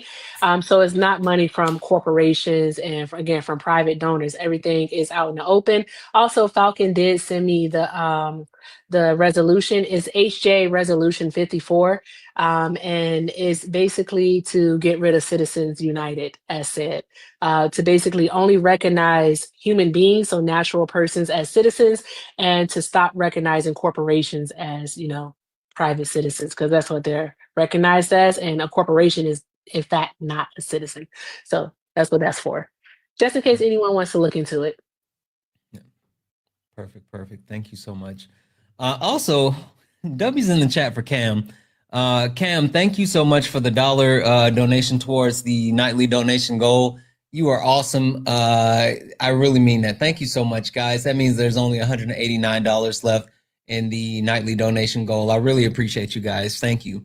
And oh, wait, also Marie, thank you so much for the, I'm just gonna say 8. Thanks for letting me participate. Thank you for letting us participate. Well-framed discussion is just a problem. Absolutely. Thank you so much. Thank you so much for the 8. So we're at 69. And I think we're going to leave the number at 69. So there's that. Why no debates about? Because I do more than debate politics. Every time that I'm live, I'm not just debating politics. We have, on late nights, we do topic discussions. Monday, Tuesday, Wednesday nights, it's topic discussions, not debates. So Dragon, coming to you. There's been a lot of pushback on who's to blame for certain reasons that we can't get certain things. One of the most widely debated topics, and I know people on the left stand up and scream, we should have this, and people on the right say, we shouldn't have this. And that's gun reform, right? Right. But one of the biggest proponents of being able to get any type of gun reform, it's been lobbyists. So absolutely. I guess my question, Dragon, is if lobbyists, people who are actually paying off politicians in order to keep their interests aligned, are able to do that at the clip of causing the life of innocent kids, is there anything that would be off limits when it comes to either side, left or right, as far as being bought off?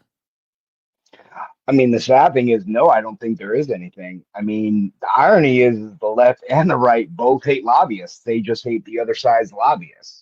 We need to come together and understand lobbyists are the problem. Capitalism in and of itself has its own issues. Lobbyism simply makes it worse. It makes it obvious. It puts it right in our face. Like you said, there is nothing that can't be bought off. Literally nothing. I mean, The only reason let's take marijuana or I'm puff gonna outs. drop you down. You can't say that word on TikTok. Gotta drop you down. You can't say the names of a D-Rug. Sorry. Tess, would you like to try to pick it up and go from there? Sure, I'll do what I can. But yeah, the other night I was saying I didn't like the fact that lobbyists were a big part of it because they influence so much. And really, no, there's not any stopping any, there's not a line that I think is not crossable at this point. If you can come up with it and you can lobby for it and pay a legislator a lot of money in order to give them a lot of money in order to further your cause, I don't think there's any politician. I don't trust them. I don't trust politicians. So I don't think there's anything right now that is off the table. Excuse me, but I think there needs to be restrictions on lobbying. However, getting politicians into office that can effectively actually pass resolution and make sure that it goes forward and gets passed, I don't think that's doable in this present time, because really politicians won't allow it. Yeah. Especially ones that have the term limits. When there's no term limits, when there's no age restrictions, they're not going to try and be squeaked out of their high-paying jobs. Okay. Yeah, I agree with that. I think that and there's the actual issue that really is at the heart of what we're talking about, and I think that well, I don't want to give away too much. I don't want to say too much, but yes, thank you. W's in the chat for Dewana. Dewana sent a $50 donation towards the nightly donation goal, saying thank you for all that you do. Dewana, thank you so much for that $50. You're freaking awesome. Also, W's in the chat for Chris, who sent a $1.99 super chat, and Fixer, who sent a over on super chat. Tasha sent 2 jewels. Zeke sent thumbs up. I still don't know how the gifts work on YouTube, but W's in the chat for all you guys. Guys, that means we only have $131 left in the nightly donation goal. If you'd like to support the live, you can do so. Cash App, PayPal, Venmo, all the pay links and link tree in the bio. Santana Speaks for You. Santana Speaks for You is the way to support the best way to support the live. Everything's accepted, anything's appreciated. If you're over on the YouTube, you can send a super chat, and I will read that out. Is it Al or is it AI? Is that an L or is it an AI? It looks like AI. AI, how are you? Before AI comes off, real quick, can we just, because there are so many new people that have joined us midway through, and I know that Santana's already said this is a discussion and not a debate. It is a conversation on the panel. We go one at a time. We don't overspeak one another. And so I'm saying that specifically because someone seems to have a problem already staying on mute when needed. So if we could just no, that was my bad. They muted themselves, and then I tried to. No, it was from before. I've already done it. Okay. Yep. We just want to make sure that we keep it the way that we run it every night. So yep. Go ahead. Yep. AI, how are you? I'm great. How are you doing? Good. Are you someone that normally votes on the left or the right? I voted both. I voted right and left. Okay. What about the past election? In this past election, I didn't vote. Okay. What about the election before? The last time you voted, who'd you vote for? So I voted for Biden in 2020, and I voted for Trump in 2016. Okay. Perfect. Do you think that our current politics is causing a deeper divide within our country? Absolutely. Yeah, absolutely. So there is no unity in politics anymore. And that's kind of the reason why I stuck out of this most recent election, even though part of me feels like it was one of the most important elections in recent history. It's hard for me to be a part of something that I just don't believe in, you know? I don't believe in a system where the person who is in power right now, who I voted for in 2016, is one of the most divisive people in our nation's history. And I'm willing to admit that now, even though I voted for him, 8 years ago. It's hard now. It's very divisive in politics. There is no unity anymore. Oh, I think we might have got a call or something. There you go. You're back. Yeah, sorry, I'm here. Okay. All right. Perfect. Would you like to share your thoughts on we're kind of pushing around the idea because, or you know what? I'm sorry. Hold tight for just a second, okay? Sure. W's in the chat for Sarah. Sarah for the $2 $2 donation and fundraiser. I really appreciate your breaking news shorts, not only for the news but your delivery of said news. Well, first and foremost, Sarah, thank you for the two. I really appreciate you adding to the nightly donation goal. But like that makes me really happy. I always worry about those breaking news shorts. One, because a lot of times it's not great news when it's breaking news, and I don't want to overwhelm you guys when I do that. And also, two, I never think that anyone's going to watch any of my stuff when I actually put it out. And so for anyone to say that they actually watch it, that means a lot to me. So thank you for the two, and thank you even more for the kind words. I really appreciate it. Debbie's in the chat for Sarah. I appreciate it. Guys, if anyone, we only have $129 left to go to goal. Anyone wants to support the live, you can do so. Cash App, PayPal, Venmo, pay links and link tree in the bio. Santana speaks for you. Best way to support the live. Everything's accepted, anything's appreciated. Joanna, coming to you. Joanna, racism and capitalism is intimately intertwined. And it has been something that has been weaponized. And a lot of times people think when we talk about the weaponization coming from the left and the right, but you and I know the weaponization of capitalism, of racism, has been perpetuated through capitalism for the upper class, like the top 1%.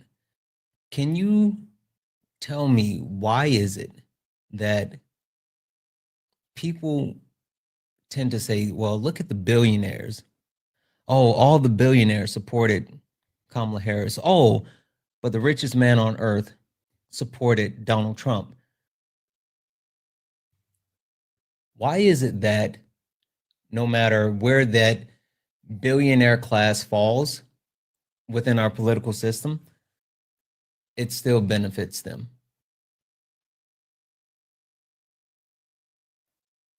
I mean, that's complicated, but I'll try to simplify it as much as I can. Because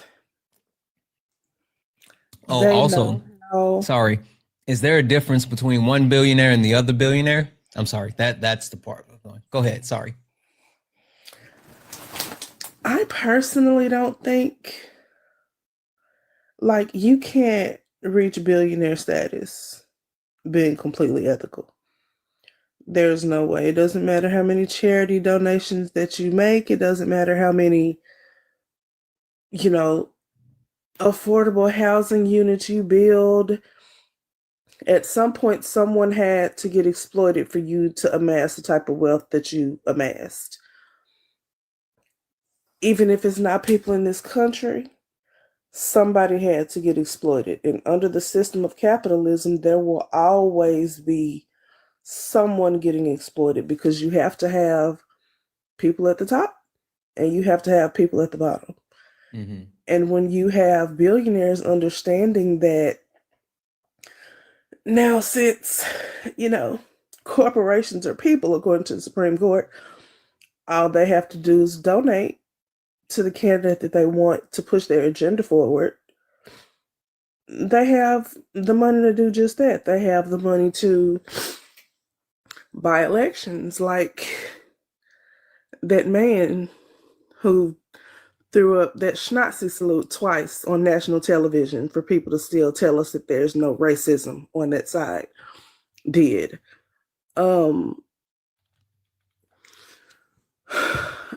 Like has already been said, we have to get money out of politics, big money, corporate donations, because it attracts an element and a type of politician that's just in it for the money and not for the betterment of the people. It's aggravating. And once people understand, like, who was it? Lyndon Johnson, right? LBJ. That said, yeah, if you can get basically the poorest white man to believe that he's better than the richest black man, you'll always have his vote. Give him somebody to look down on, he'll empty your pockets for you. The amount of propaganda that has been pushed for decades and decades and decades at this point, and the fact that we would have, despite capitalism, which is a problem that is so intertwined with racism. We know that the first capital in this country was slaves, right? So it started from the very beginning. But if racism wasn't so intertwined with it, we would be so much further than we are. We would have universal health care. If racists weren't upset that black people would get it as well. College costs wouldn't be through the roof as they are, which personally affects me because I have a freshman in college right now. And college costs are no joke. College costs wouldn't be skyrocketing the way that they have if white people weren't upset that black people also got to go. It was super cheap or free before black people got the opportunity to go to PWIs. And capitalism takes something and exploits it for financial gain, for the money to flow to the top as much and as often as humanly possible until they squeeze every cent out of it that it can. So long story long, that's my answer. Thank you, Joanna. I appreciate that. I completely agree. But I want to kick it to Mike. Mike, I want to come to you. Mike, why is it that we're supposed to believe that there's that much of a difference between the Democratic Party and the Republican Party when there's billionaires standing on both sides, and no matter who is elected to power, the billionaires still win? I don't understand. Wait, hold on. I think it's a problem for both sides. I know, that's what I just said. And I'm agreeing with you. I know. Mike, all right, answer the question, Mike. What's the question? How is it that we're supposed to believe that there's a difference from left and right, from the Democrats and the Republicans, when there's billionaires sitting on both sides, and no matter which party ends up in power, the billionaires end up winning? Because we're gullible. Tell me more. Because we're led to believe, to hate. They drive a division between us with their money, and we all take a side instead of standing together and saying, yo, man, I got your back. Fuck that guy up top. Mike, come on. Language, you were doing so good. I'd like to jump in if I can. Sorry. Yeah, you have to wait. Mike is speaking. Sorry, I'm go sorry, ahead. Mom. All right. Look, it's no more F-bombs, Mike. It's a tool, man. To make us hate each other, to make me hate you, you hate me. They don't care. They don't make money unless we hate each other. Okay. Give me a second, Mike, because you just said a word. I mean, you said the F word too, but no. Sorry, Go ahead, Mom. Mike. All right, give me a second. W's in the chat for Amy. Amy, thank you so much for the $25 donation. Saying thank you for your thoughtful work. Amy, thank you so much for the $5 donation. You're amazing. W's in the chat for Jessica towards the $5 donation towards the nightly donation goal. Saying I really enjoyed the discussion board setting. I have committed to being more politically active and thoughtful, and I learned so much listening to these discussions. I appreciate everything you're doing. Absolutely. Well, I'm glad that you're learning. Like, again, I do late nights specifically for that reason, to be able to have these conversations, to be able to have thought-provoking topics, and to be able to actually really get an opportunity for people to share thoughts without, yelling and arguing over each other and all this other stuff, right? Because TikTok is hyperbolic. People yell at each other all day on TikTok. I yell at people on TikTok. But having an opportunity to actually have a conversation like real people and be able to go through that conversation, it's super important. And so I'm glad that you actually enjoy it. Also, W's in the chat for Captain, who sent a $5 super chat to say Dems aren't really on the left. They're a compilation of they're a compilation to the Repubs. I guess Republicans have been shifting the Overton window to the right for decades. They're center right. Yeah, I agree with that. I actually really agree with that. Guys, that means we only have $99 left in our nightly donation goal. We can definitely knock that out, guys. We can definitely hit that $99 that's left in the nightly donation goal, guys. If you would like to support the live, you can do so. Cash App, PayPal, Venmo, all the pay links and links are in the bio. Santana speaks for you. Best way to support the live. Everything's accepted and things appreciated. If you're over on YouTube, you can send a super chat and I will read that out. I want to come to K. K. Coming to you. K. Understanding what Mike just said, because I agree. I agree. There's certain things that are manufactured in order to be able to promote capitalism. I think war is one. I also think that hatred is one. Understanding that there are certain things that are manufactured for capitalism. How do we get to a point where we're not focused on those, I guess you can call them identity politics or whatever the case may be, that divide us more so within our country, and we focus on the real things that are affecting us and force our politicians to address those real things instead of chasing those identity politics?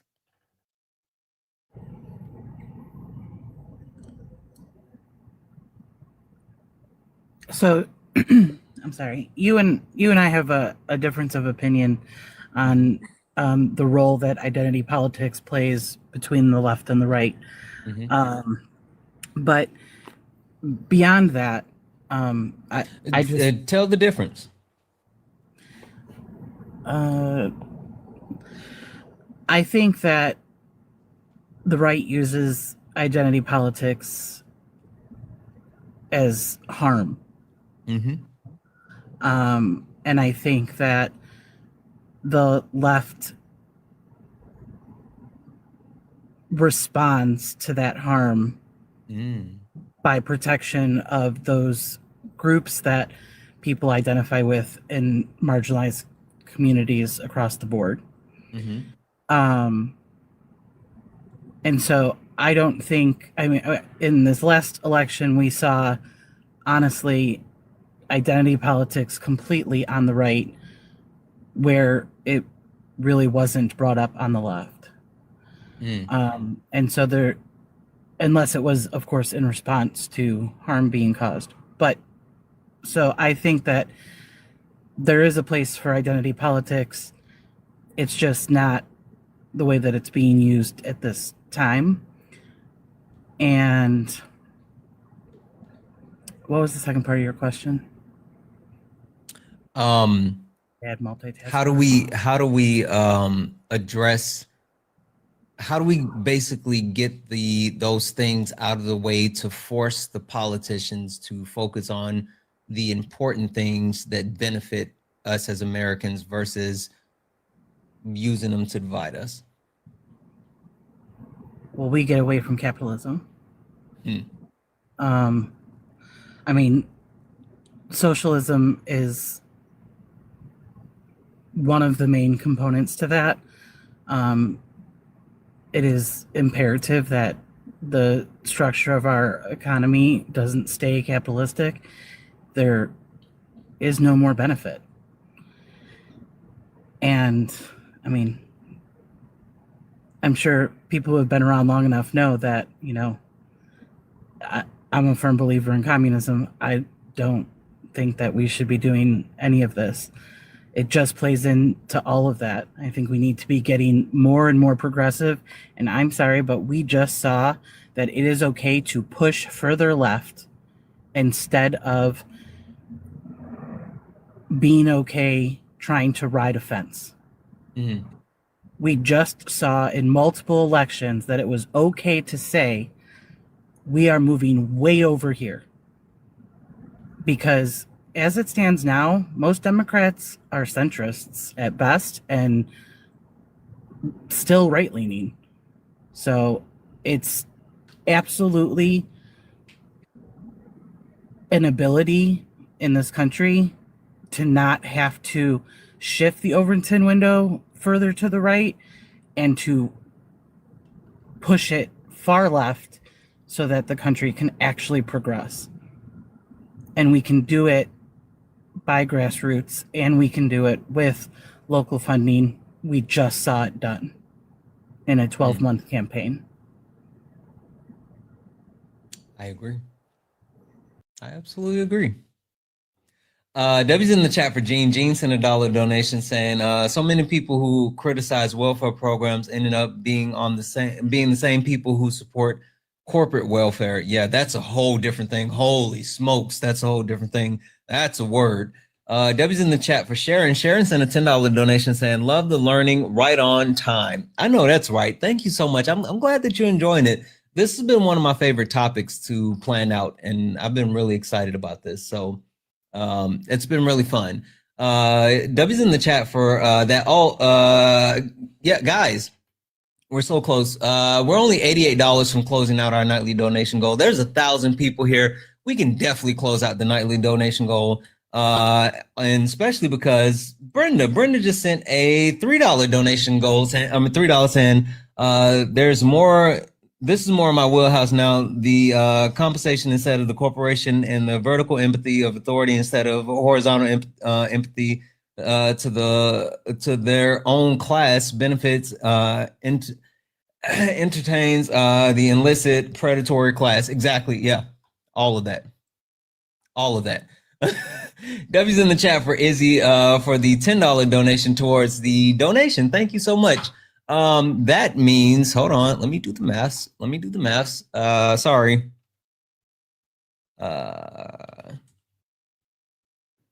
Boom, guys, we're only $75 away from closing out our nightly goal. We can do that.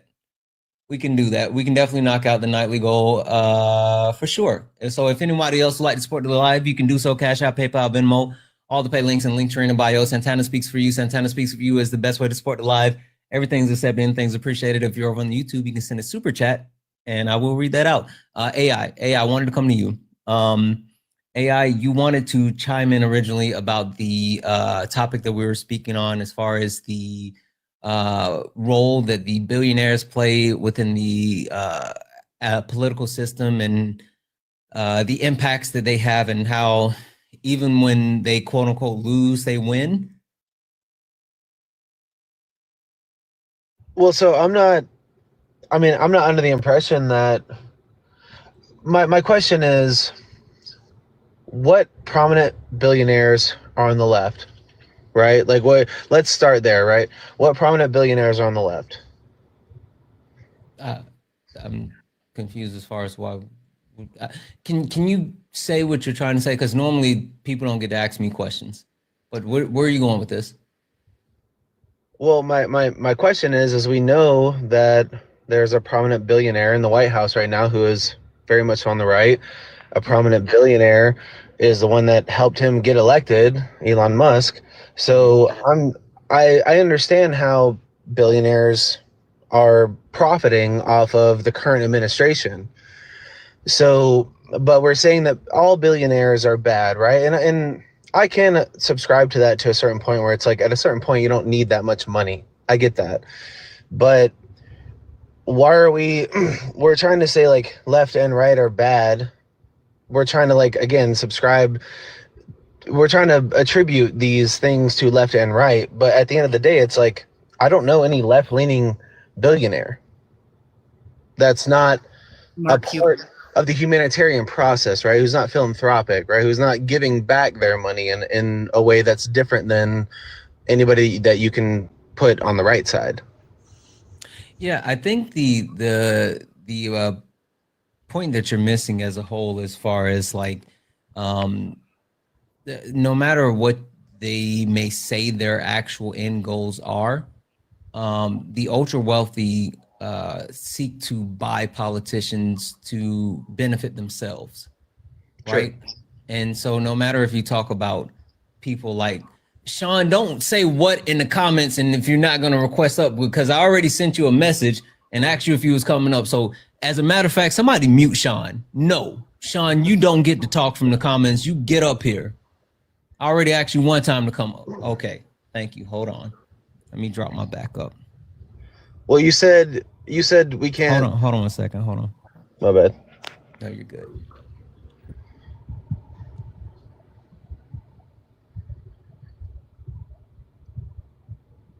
There will be no Sean. Whatever. I sat there, and as soon as Sean came in, I was like, "Are you coming up?" And just sat in the chat. Sean, take that.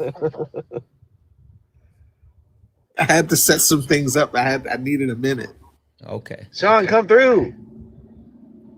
All right, Sean, can you take the what he just said? About the left-leaning billionaires? Yeah. Yeah. I don't even know what that means. What's the question exactly? He's basically saying that he understands the premise as far as billionaires on the right, and you know how they are, I guess, willing the power for ill gains, but any of the billionaires on the left are philanthropic and, you know, basically doing beneficial things. Well, can I rephrase? Sorry. Sure. My question, my actual question is, what billionaires do we know who are actually on the left? Like who are Democratic left-leaning, and they are benefiting from it. Yeah. Leftism starts at anti-capitalism. Okay. So, like, I don't. The question, what was the question meant to like? The question was, I mean, we were originally talking about because it was an original question where I was like, you know how I lead people. Why is it that we're supposed to think that there's a difference between left and right, Democrats and Republicans, when there's billionaires on both sides, and no matter who wins, the billionaires always win? And then we were talking about, you know, the nature of capitalism intertwined as far as the political system, and you know, blah, blah, blah, blah, blah. And then we went from there. I mean, yeah, but I'm interested in what the question was supposed to like lead to. I'm just confused. I guess I'm just the question is supposed to lead to not your question. I'm sorry, Santana. Oh, his question. Okay, well, AI. My question was, what you just said is that there's billionaires on both sides. So we get that there's billionaires on the right. We got Trump, we got Elon Musk, we have all these. Yes, we have plenty of billionaires on the right. So what billionaires on the left are there that are benefiting from the current administration or just the current powers that be? Warren Buffett. But like like Warren Buffett, what you mean by the left, it would be that, like, it would be those people. Like, people say George Soros. George Soros is actually a Democrat. What's his name? Language, Sean. You know it's late night. My fault. Mom! I I was just thinking. I was trying to think of. I got Zuckerberg in my head. It is not Zuckerberg. But Who Brody? how are they benefiting? How is Warren Buffett benefiting? How are any of the billionaires who For some support reason, the he left doesn't think the benefits are like the left leaning billionaires aren't benefiting under Trump. That's what it sounds like he's saying. I'm asking just how. I'm genuinely asking. Bloomberg. That's who I was thinking of. Bloomberg.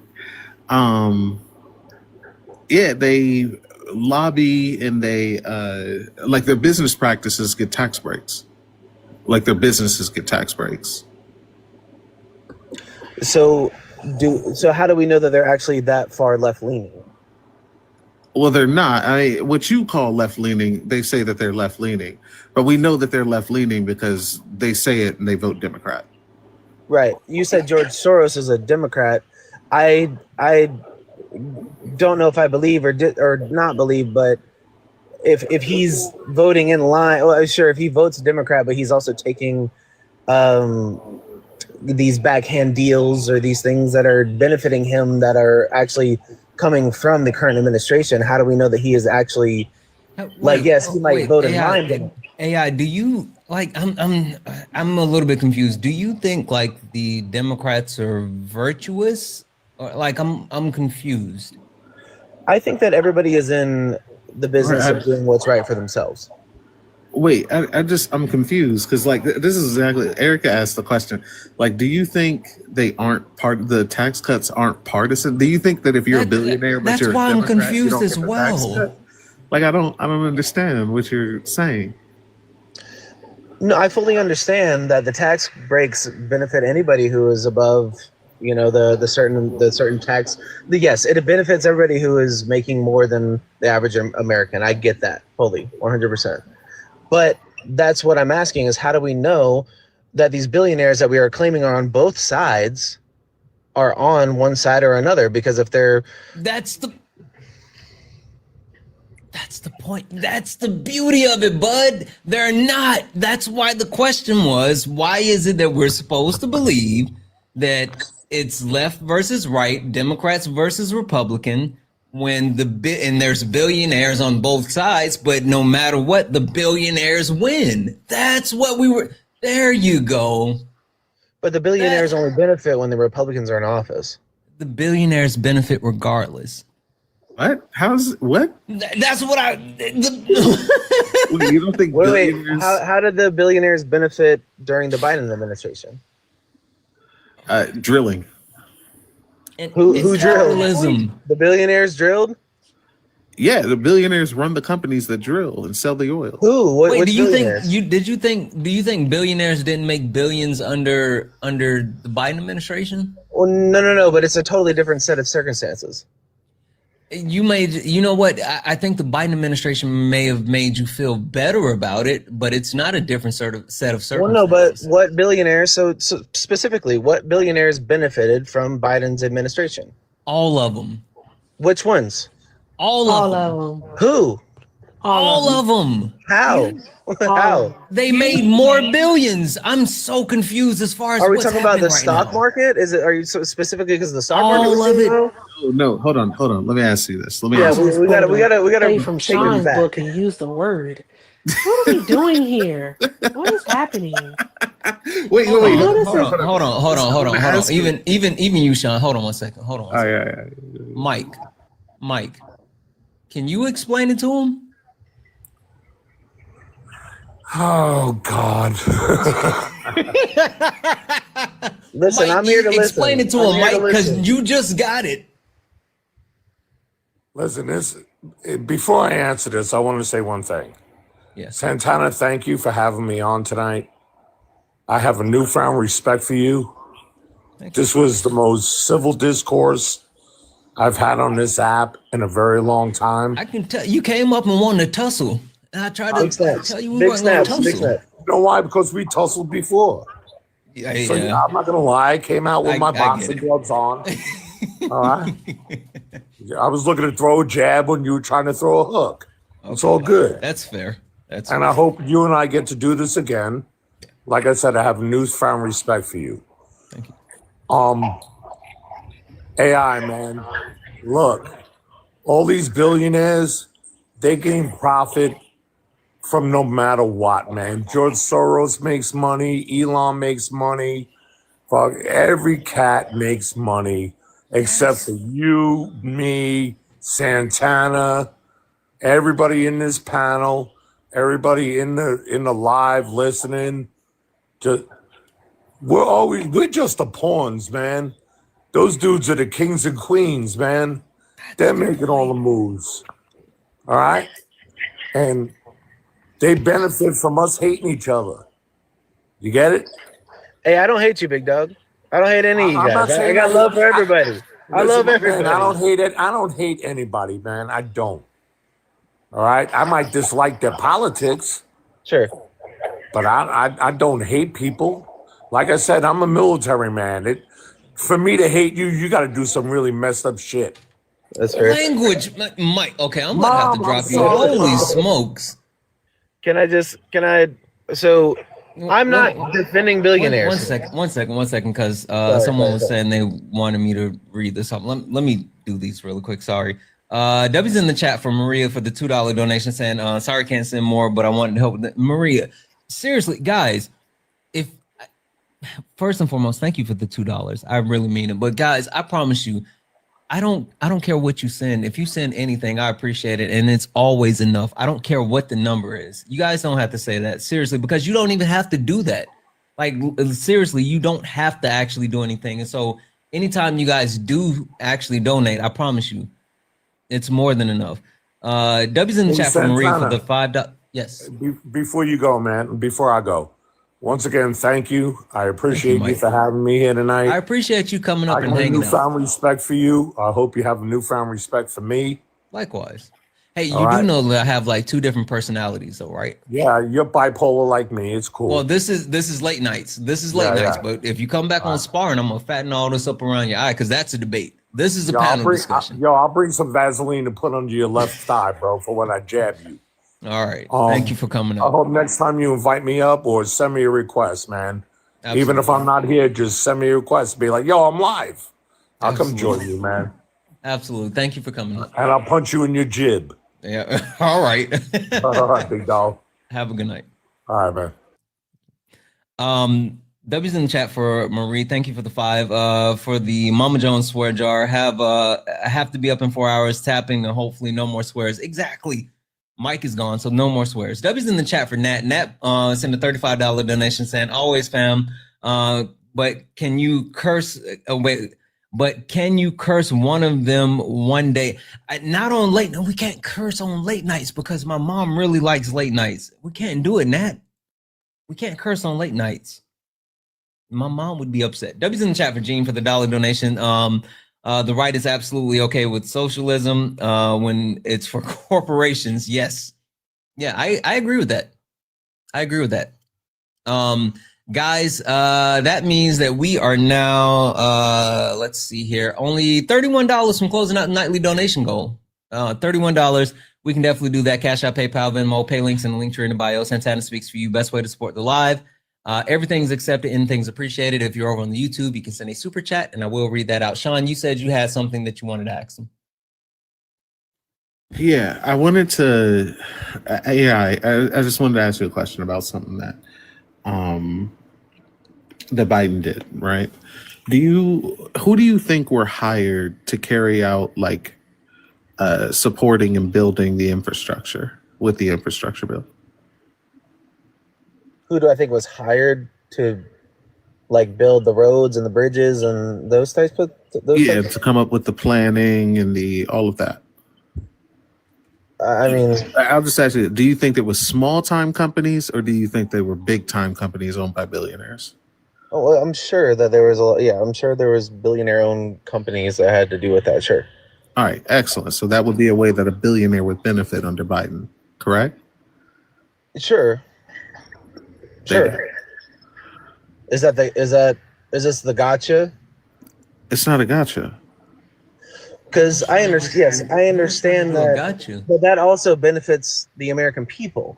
The tax breaks for the billionaires don't benefit the American people. So there's a difference there.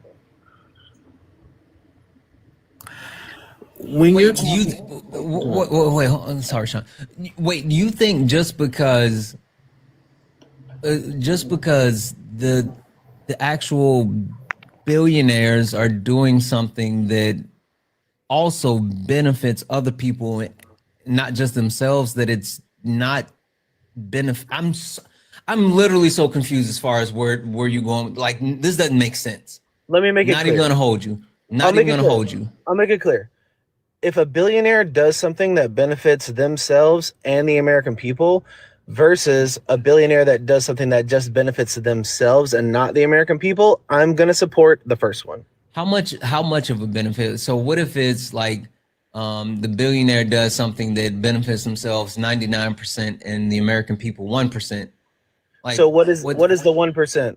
Is the 1%? I don't know how you quantify it. Is the 1% we all get healthcare and education, and we all get? It's never that. It's Then never no. that. Like, Then that's no. that's Then the point. it's a no. No matter how much you think the billionaires are benefiting, they're never going to benefit us to the point of healthcare. In this certain situation that was just brought up, if we get bridges and roads and our infrastructure gets rebuilt and some billionaires get to make money off of that, but the entire country gets to benefit off that as American people, yeah, I'm here for that. The entire country didn't benefit off of that, but let's pretend that it how? did. But how? How did they not benefit from it?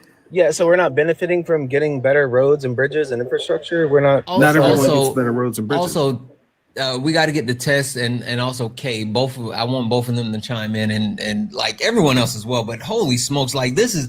I'm not even gonna lie. Like I'm having like a mind melt right now. I have no idea what's happening. But Sean, go ahead. Yeah, not everyone's getting better roads and bridges within the capitalistic infrastructure. Like infrastructure will be targeted towards the neighborhoods that tend to have like higher income.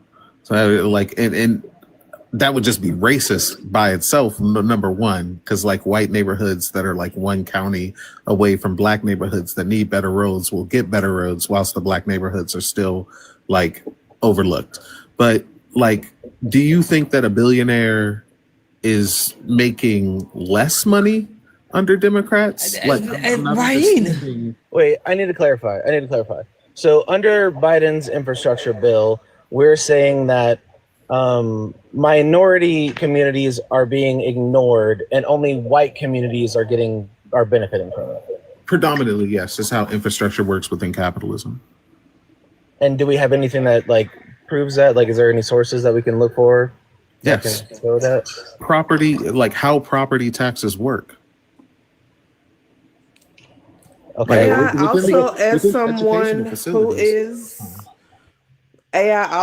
someone who's an elected official from a black community, it has taken decades for us to get any type of infrastructure situated in our community, but the wealthier white ones that don't actually need the funding to get those types of things done have gotten it done year after year after year after year. It's statistically been proven, and I've seen it personally in practice as well. Joanna, I appreciate you. Thank you so much. And listen, I'm not here to say, I don't know. I'm not the one to say what community benefits and which community doesn't. All I'm saying is that if a billionaire is gonna make money off of something, I would rather it be us putting money into infrastructure and not just giving them tax breaks. That's what I'm boiling it down to. They're still gonna get the tax breaks, bud. I guess that's. Can I help this a little bit? Well, hold on a second. Kay first, and then you test. I'm sorry. Go ahead, Kay. So AI, I think what you're failing to see here is, let's just use recent history. So in 2017, there was a Republican president who put in a new tax policy, correct? Sure. Yes. So all during the next presidency, who was a Democrat, those billionaires still received all of the tax cuts that way. Sure. I live in a state who has a billionaire as the governor. and he's a Democrat. Just because he's a Democrat doesn't mean he's doing anything that is fulfilling any of the needs in areas on infrastructure, because I live in Chicago, which is one of the most segregated cities still to this day by infrastructure. So most of the money that Illinois received went to bettering the infrastructure that was already had to keep those areas still marginalized and still segregated. So you can have a D next to your name and still be a billionaire, but it doesn't mean that you are not benefiting from the system like every other billionaire who might have an R next to their name. I don't know why this is a question for you. Like, you need names of people who are, people who think democratically or vote democratically, but are still billionaires. They're all billionaires, and none of them are ethical. No one ever became a billionaire ethically. They exploited people. Yes. So I don't disagree with that statement at all. I am very much in the line of, like, you shouldn't be a billionaire, give away your money. I agree with Billie Eilish. Even though she's got millions too, she's giving away it, give away your money. My thing is that if we're going to live in a society where we have to choose between two different people, or two different like subsets of people, or two different groups, one of which is saying, hey, we're going to at least try and give you something for the thing that, for the way that you voted, and one that's just going to rub it in your face and say, hey, haha, no, we're not. We're just going to give all the tax breaks and make everybody else richer. I'm going to choose the other one. That's what it boils down to for me. So, but you're still saying that we're stuck in this system of this is how it is, so we have to operate within it. And I'm saying, how about we don't have billionaires? I'm all good with that. Yes, I would love to not have billionaires. I'm not even saying that. I'm like, that's pie in the sky for me. That's because you got a little something for the capitalism, and I don't. Well, yeah, but no, but I'm saying it's pie in the sky for me, in the sense of, like, we can't just get rid of them. But what I'm saying is, like, there's no line of demarcation between billionaires for me. Like, there's no difference between Bill Gates and Elon Musk for me. Like, there's no, this is a good billionaire because this is my billionaire, and this is a bad billionaire because this is their billionaire. No, they're all the same. Like, that's the point. But give me a second, because again, there's a lot happening. W's in the chat for Charles for the $20 donation, saying for keeping it real and spreading the truth. Charles, thank you so much for the $20 towards the nightly donation goal. W's in the chat for Phil, who sent a $2 donation, saying our entire system is made up of made to harm the rich the least. Any downturn always hurts the masses over the rich. So all billionaires benefit, no matter who sits behind the desk. And consumers all consume. Left-leaning billionaires just donate more after they take their share. Exactly. That's the point. W's in the chat for Phil. Guys, we only have $9 left in the nightly donation goal. Anyone like to support the live, you can do so. Cash App, PayPal, Venmo, pay links and link tree in the bio. Santana Speaks for You. Best way to support the live. If you're over on the YouTube, you can send a YouTube super chat and you can support. Tess, you wanted to say something. Noah, Erica, I would love to hear from you guys. Sean as well. But Tess, you first. Yeah, no, it's just that when it comes to billionaires and you look at billionaires, you look at them and you think, okay, like, for instance, the Walmart billionaire. We went through the pandemic. Prices rose because supply dropped, right? We're through the pandemic. Everything is starting to get better. Supply goes up. What happens to those same prices that were high during the supply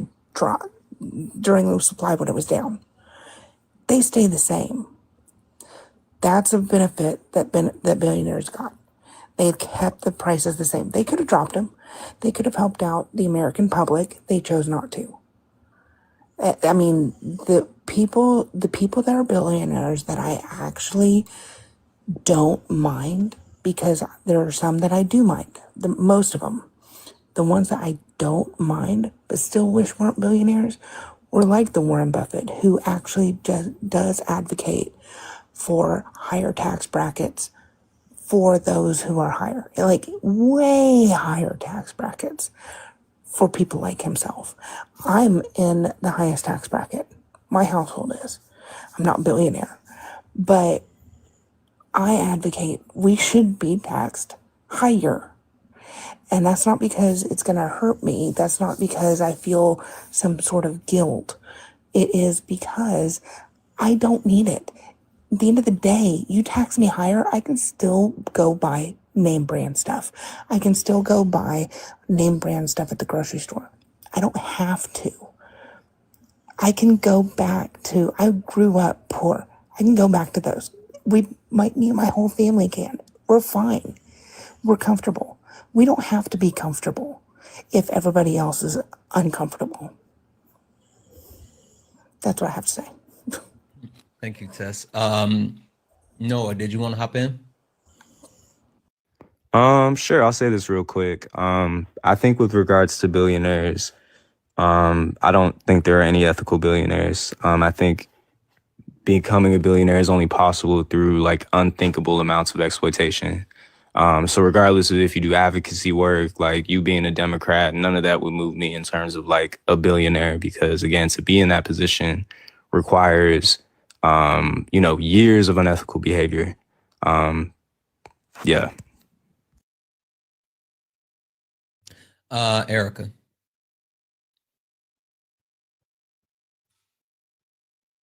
I agree with Noah and pretty much everyone. You cannot have become a billionaire without basically exploiting someone at some point. So there's that. And then also for AI, like, bro, if they're a billionaire, it doesn't matter how much money they donate or whatever they do in neighborhoods, communities on a grander scale. They're still a billionaire at the end of the day. They still get the same tax breaks. They still get the same benefits. They still get the same free crap when they walk into a store simply because they're a billionaire. So, and they still get the different privileges than the person who's a thousandaire. So, I I didn't really get what it was you were trying to say, but it's late. It's late. That's all I got. Wait, Santana, could I actually say something real quick? I meant to say something that I Sure, totally go ahead. forgot. Go ahead. Yeah, this kind of reminds me. So I'd be like tapping into some of your debates, like Trump supporters and just like other people doing it. And this, I feel like there's this concept that people really need to be like, that needs to be demystified about like work, the relationship between work and profit. And there's this idea that like, I think the reason that people don't have the type of ire for billionaires that I think they should have is because there's really this misconception that like wealth equals hard work.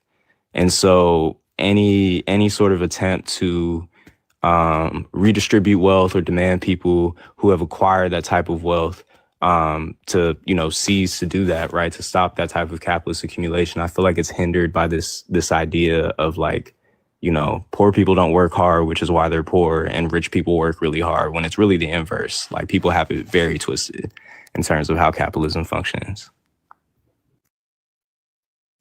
I completely agree. And I mean, I tell people that all the time. Like it's literally the way that it's the way that it actually is portrayed. And people think that just because you're, like a billionaire, you're the hardest working person, blah, blah, blah, all this other stuff. It's not like that. Sean, yeah, I saw you had your hand up. Sean, before Sean goes, if I may, just for like 20 seconds. I was talking to my cousin about this earlier today, but I think people also have a misconstruement of how much money a billion actually is. Like Yeah. there are people who really think that they can be billionaires one day. Remember, people thought they could be Yeah. millionaires one day, and then all of a sudden it's like, well, $1 million is nothing, right? But people don't understand just how much money even $100 million is. It is a lot of money. It would take like what's that calculation that they do to show how much it takes to get from 1 million to 100 million, then to from 100 million to 1 billion, like in years? there's like it would take like not 37 years, but like 37,000 years or something crazy like that to actually get to $1 billion is crazy. And then we don't even want to think about a trillion. But I'm starting to think that some of these people believe that $1 trillion is attainable because of the way that they think, like Noah was They're saying. all one lotto ticket away. One All lotto ticket away. Yes. One. Yes. It's so ironic Thank you, too. Mr. DJ. Thank you. 31.7 years to literally count to $1 billion. There we go. What's up, Noah? I'm sorry. Oh, I was just gonna say it's so ironic to me because these are the same people who are like obsessed with meritocracy, right? Like meritocracy is the thing that grounds their distaste for like DEIA supposedly, but then they don't believe in like abolishing inheritance, for instance. They don't actually believe in people being compensated for like the work that they do, right? We have these disparities of income that are not produced by disparities in like work or labor. That's like one of the essential problems with capitalism. Sean. Yeah, like the reason, because I brought up the infrastructure bill for a reason. And the reason is because of pacification. Like this idea, I agree with Noah that people think that hard work equals money. And there was a saying in Soviet Russia that says, if hard work makes you money, then show me a rich donkey. But like the point of billionaires, like literally billion with a B, is the fact that they have done this through exploitation. Like you can't do anything else. And the reason as to why the reason as to why you have this reverence that you have and don't hate billionaires and think that, billionaires can exist so long as everyone benefits is because you have this like skewed perspective that everyone is benefiting, which is to me very strange. Because even like this idea of the American dream, like even most Republicans understand that stuff ain't true. Oh, I what caught has it. been happening? I'm gonna shut this whole live down. You guys can't keep your language together. I caught it. Mama Jones, you ain't hear that. I said stuff. This stuff, you hear me? That stuff ain't true. Like it's like they even talk about like oftentimes, we had the conservative up here talking about how the billionaires only benefit and whatever else. But I brought up the infrastructure bill to specifically talk about like the natures of capitalism and how like within even that bill that you said that all Americans are benefiting from, they're not. Like the infrastructure in predominantly Black areas are not benefiting from the infrastructure bill. That's just how property taxes work. And so the pacification of white people, especially to say, oh, well, we got good stuff, so forget everybody else. It's one of those things that capitalism does. And like, I mean, if we want to talk about something that like the Democrats will do that's equivalent to like a bailout or whatever, we could just talk about how Democrats bail out banks all the time. Like Silicon Valley being an example recently. Like Democrats do this stuff, the same things that Republicans do. They just put different names on it to help billionaires. But I brought up the infrastructure bill to talk specifically about like the pacification and racism within a capitalistic structure. AI, I'll let you get your last thought off. Yeah, I hear the subtweets. Trust me. What? I hear the subtweets. What subtweets? From Cosmic. I can't read the full name, but so regardless. I am not here to argue for billionaires. That's not what I'm doing. That's what is being twisted into. I didn't think you were. I'm just confused by like your premise. Like I didn't think you were arguing for him. I just don't understand like your.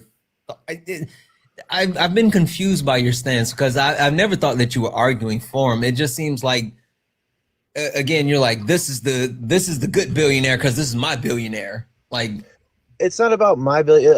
I don't have a bill. I do not have a billionaire that I am trust.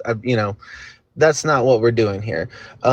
It's just weird to me that we're bringing up Biden's infrastructure bill. Which, I guess that's what we were talking about. We could dig deeper into that, but the Biden infrastructure bill, whether it is racist or not, like that's where that was going, is that it's racist, and like it could be, maybe I don't know. We can dig into that. The thing is that what's happening right now is that the tax cuts for the billionaires don't help anybody. So the Biden infrastructure bill might help some Americans. Maybe it helps proportionally white versus black or Hispanic or Latino, but at least it helps somebody. I The think tax you cuts missed for the like the billionaires. original point behind it. Like the original point behind all of this was that like no matter who's in power, the wealthy are going to The wealthy win. come out on top. Like that was the original point. I agree with that. I agree with that 100%. Wait, are you saying that if a bill is racist, like if something that happens is racist, so long as it helps the people, even if it's a racist way, then it's perfectly fine? Never said that. Okay, so give me the symmetry breaker here. Biden's infrastructure bill builds up infrastructure in predominantly white areas and ignores black areas.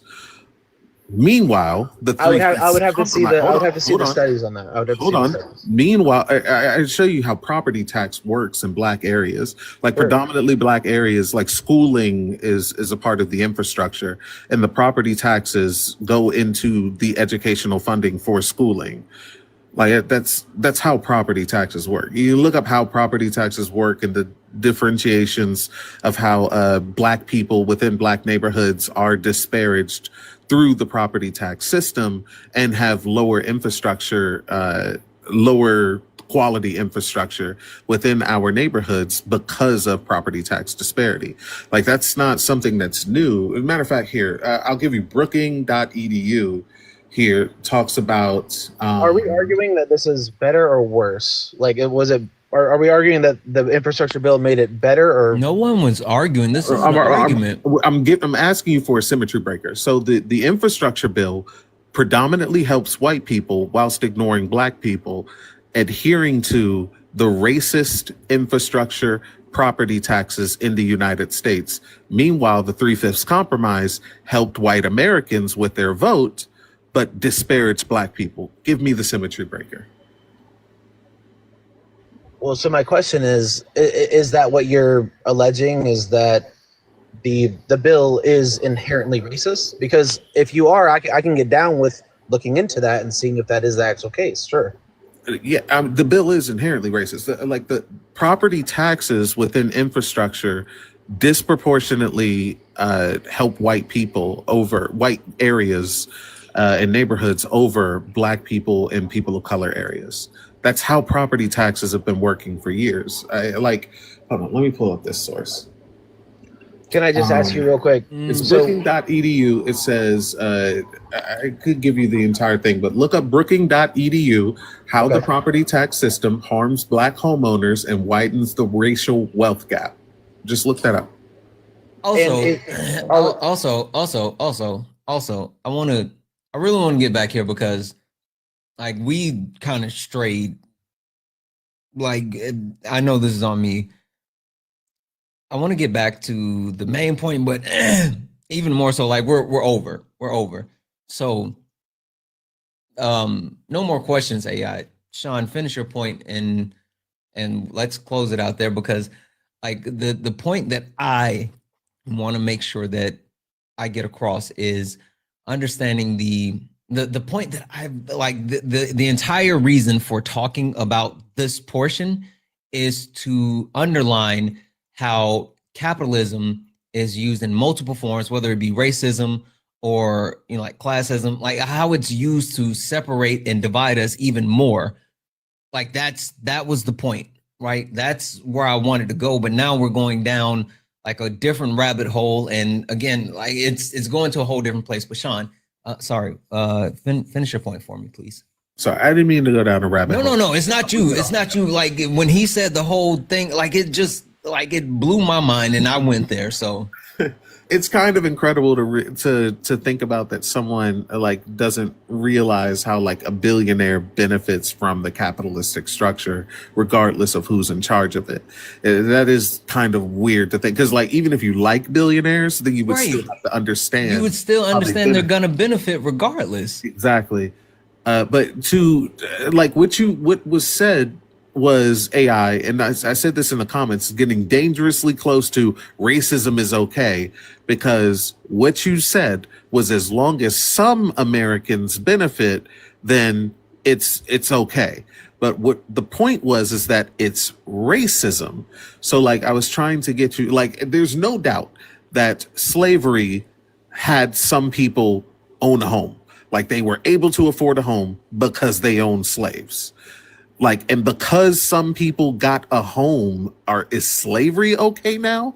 Like that's where we're going towards. Because if something is racist and it helps the capitalistic structure be racist, is that like an okay thing now because some Americans benefited from it? Do I get to respond?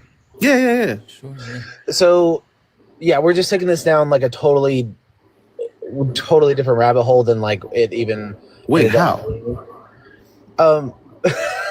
Because we started talking about the infrastructure bill, right? And that's in comparison to what is happening right now. But the original question was, are billionaires on both sides, do they benefit? And the answer to that is yes. The answer to that is yes. They both benefit on both sides. So like I just want to start there, because we're starting to now get to the point where we're using the word racist and we're using the word slavery, and I'm like, well, we've been like, you must have missed this, but we were talking about racism earlier. Like that's how we started. We started talking about the Triple K. Like that was how we opened up the night, talking about my first question was which party started the Triple K. So like that's a great topic. Right here. What does this say right here? That was racist. Exactly. So we're not just starting to use that word. Like this has been the whole like point of the entire life. Well, and that's fair enough. But we're trying to deduce some of the things that I'm saying down to like we're just using this like really weird. I think the thing that Sean is trying to get across to you is like your thoughts aren't mutually exclusive from racism, no matter how much you might think that they are. So what I'm saying is that if we are going to do something that benefits the American people, and I even said this already prior, if it benefits one group of people more than the other, then we need to have that conversation. Right? We need to have that conversation. Weird though, but you do see that I'm trying to talk it's weird to say that. You're calling it weird. Yeah. I'm calling it weird. You did get a little uncomfy when Sean started to talk about like the actual racism of it. You got uncomfy. I got uncomfy because there is no racism that's involved. There has not been a. It literally is. Wait, what?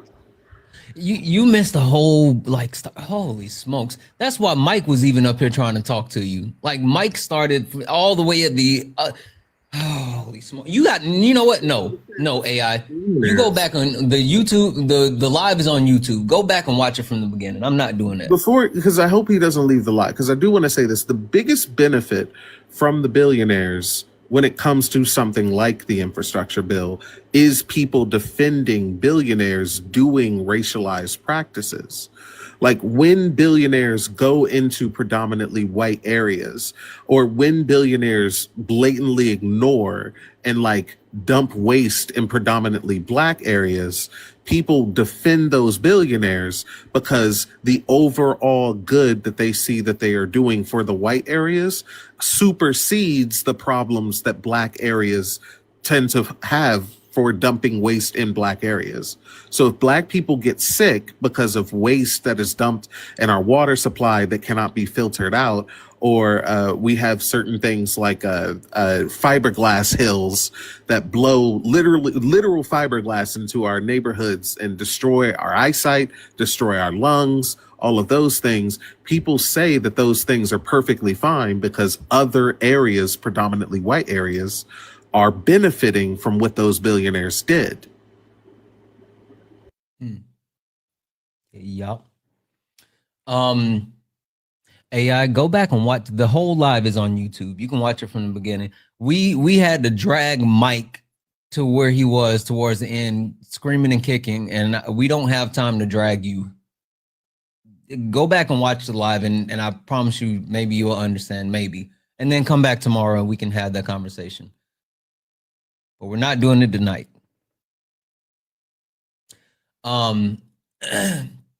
Tess, Noah, I'm gonna drop you two down. Thank you both for coming up. I really appreciate you both for hanging out tonight.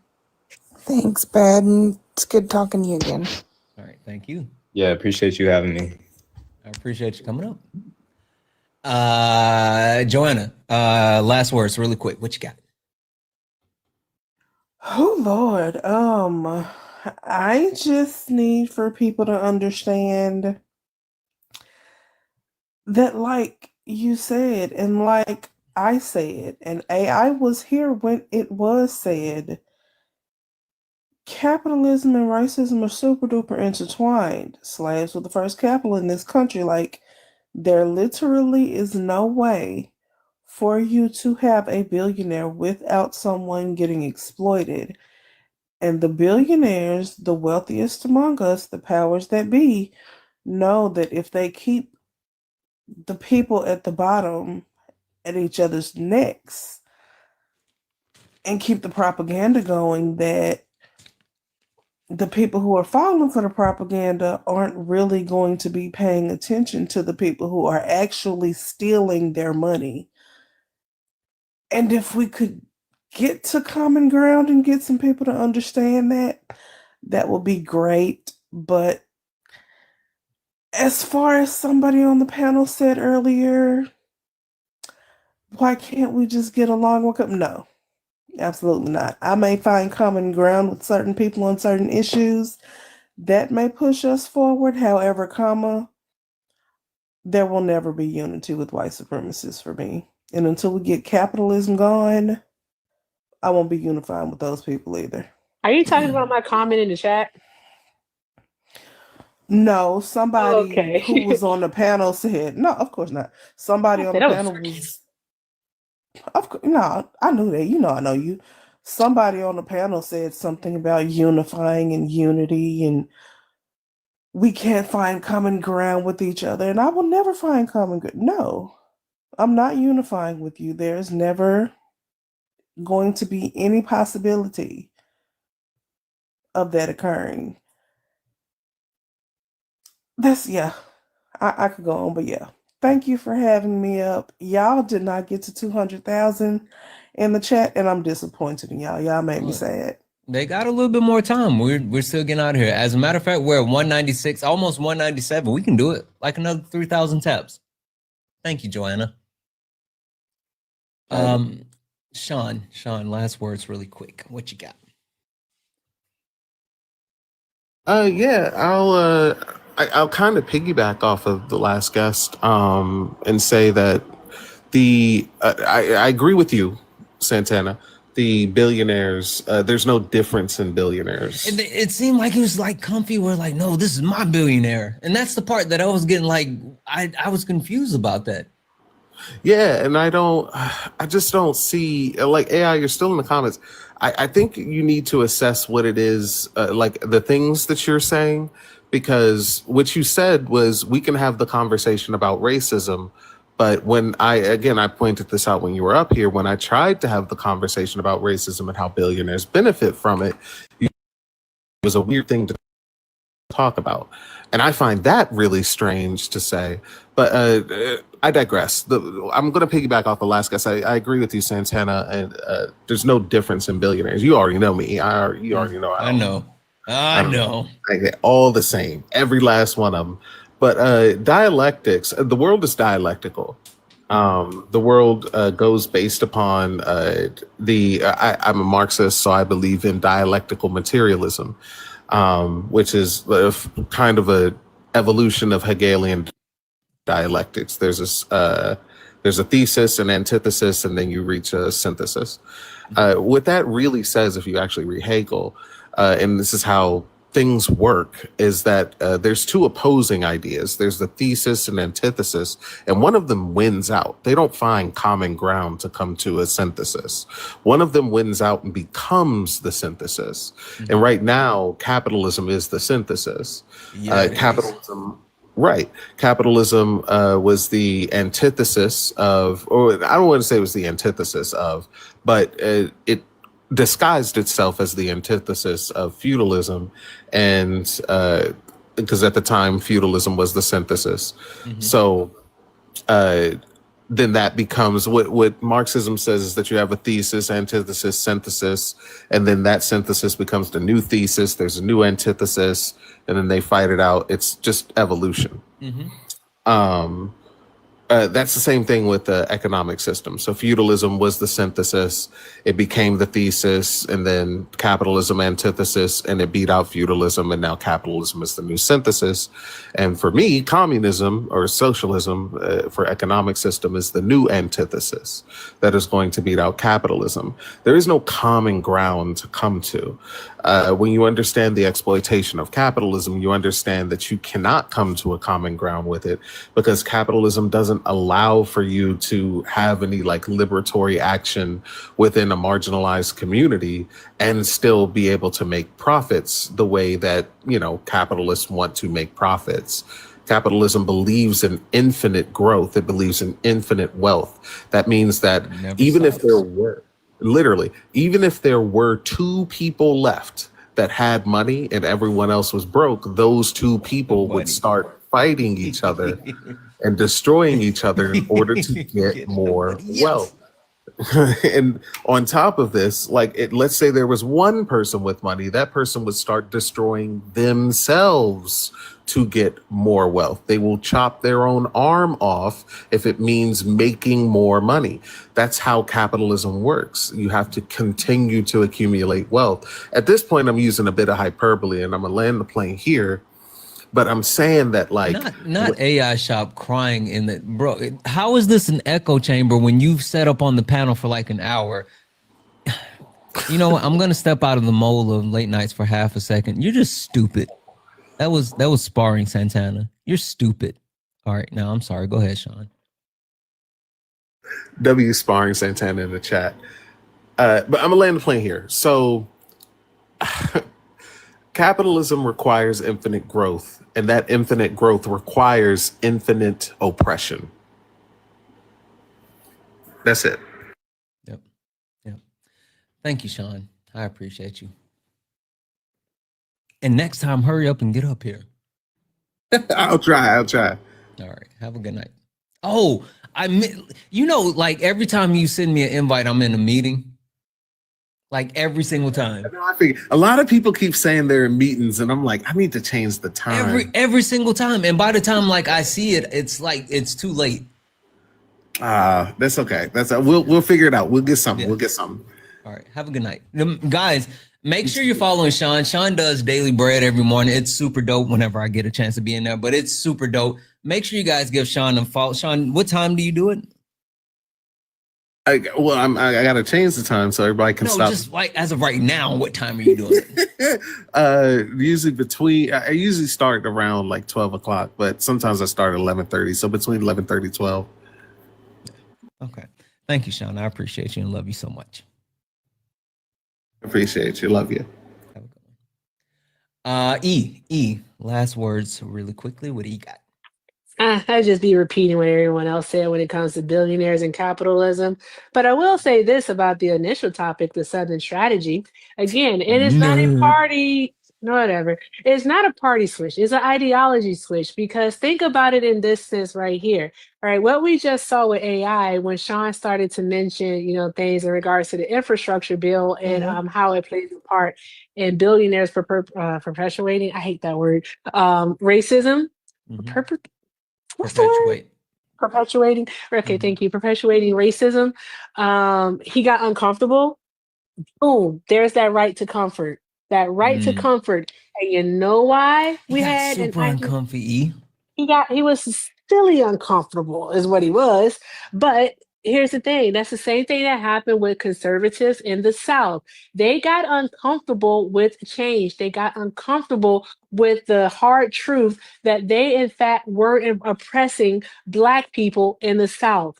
All right. And they got uncomfortable with the fact that now these Black people, these same people that they used to be able to call boy and that they used to be able to assault and do all types of awful things to, all right, with no repercussions whatsoever, now had equal standing and were protected just like them by the law. And this is in theory because we can go into all the other stuff, but this is in theory now. All right. So with that being said, their right to comfort was threatened, so they went and sought refuge elsewhere, and that refuge was in the ideology of the Republican Party, which was switching. All right, so it was an ideology change, is all that it was. All right, the parties didn't change names or anything like that. They changed the way that they played the game and what they stood for. So their framework, however you want to put it. Either give them a little bit of a break. I was misleading on purpose. So you was getting, child. I was misleading on purpose. Oh my gosh, the nerd in me was losing it. I was like, you gotta hold people's hands with a napkin in between and slow walk them down that long green mile. I'm not used to thinking this clearly, Santana. I'm not used to thinking this clearly. So shout out to the 40. And like it's gonna take a moment to get used to. But I'm gonna try to get used to it so I can stop annoying people because I've been. Please. I'm trying. Like, can you give me like a week or two? Jeez Louise. Whatever. I'm trying. Jeez. Send it to somebody else. All right, I appreciate you. Erica, could you please quickly remind him how long he annoyed us before he hit the 30? Oh, Lord Jesus. Good grief. Whatever. But now, even though whatever he's on right now, he's still annoying, so ain't no help. Ain't no hope for the future. Okay, have a good night. Perfect. Bye, Kay. Bye, Erica. Kay, what you got? You know, what we just witnessed at the end here is kind of sad. And, you know, this person keeps, spamming sad in the chat. I think AI needs to take him over to look up the word deconstruction and start doing a little journal. You know what the problem is, right? Yeah, I know. He's a debate bro. He came in here wanting to debate, and then he had to have a conversation, and then you saw him wanting, bring me up. Yeah, we see that from the debate bros all the time. Yeah, but then when he got this here, isn't a debate. have a conversation. Yeah, and then we have to listen to the, now you're making it about race when it literally was about race. And it is about racism. So if you're struggling with that and you're uncomfortable, then you need to get yourself a journal, a lot of nice pens, maybe some colored ones, some pencils, or crayons. Whatever you like. Colored pencils, crayons, whatever you want. Try not to eat them. Use them for work, and work out your issues that you've got going on, because it is ridiculous. And then he's so uncomfortable that then he's pocket watching. Oh, because we met the goal, we're ending. No, we end at 2 a.m. every night Eastern time. That's 3-hour live. So, did he really say that? Oh yeah, he's been he's so coping in the comments. It's hard. Pocket watching is weird, AI. So pocket watching is weird, but it's a 3-hour live, bud. Sorry. But I just wanted to say, honestly, I would have liked Noah to have the last word tonight, because everything that Noah was saying in the chat. Noah dropped bombs. Just absolutely everything. And I'm just going to end with what I saw Noah put in the chat, and that's Santana Communism 2026. And we're going to get you there. We're going to get you there. Right. So I love my griff. I love the griff. Listen, you know what? This is, payment for the time and energy, the research that you do, the pages of, effort and stuff that you put into these topics. And there's, you tell people that. Well, not like everybody.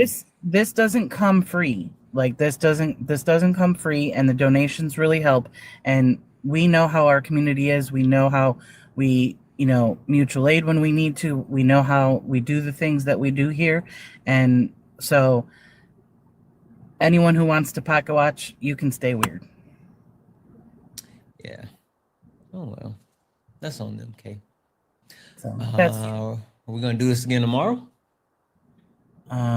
You hosting this topic on a Thursday? I mean, I didn't do yesterday, so. Well, then, okay, we're doing it tomorrow. 8 p.m. Pacific, 11 p.m. Eastern for late nights, day 3. Yep. No, Thank you, Kay. Thank you, Santana. A couple of quick thank yous because I didn't get to read these out. Dragon Lover, thank you so much for the 15. He said, it's Dragon Lover. Thanks for giving me a chance. Thank you for coming up and hanging out with us. I really mean that. That means a lot to me. W's in the chat for, hold on. I had to do this because you're not gonna play in my face. You're not gonna play in my face. Hold on. W's in the chat for Mira, who sent a $2 donation saying, sending until you get my name right. Well, guess what? Mira. I got it right. Mira.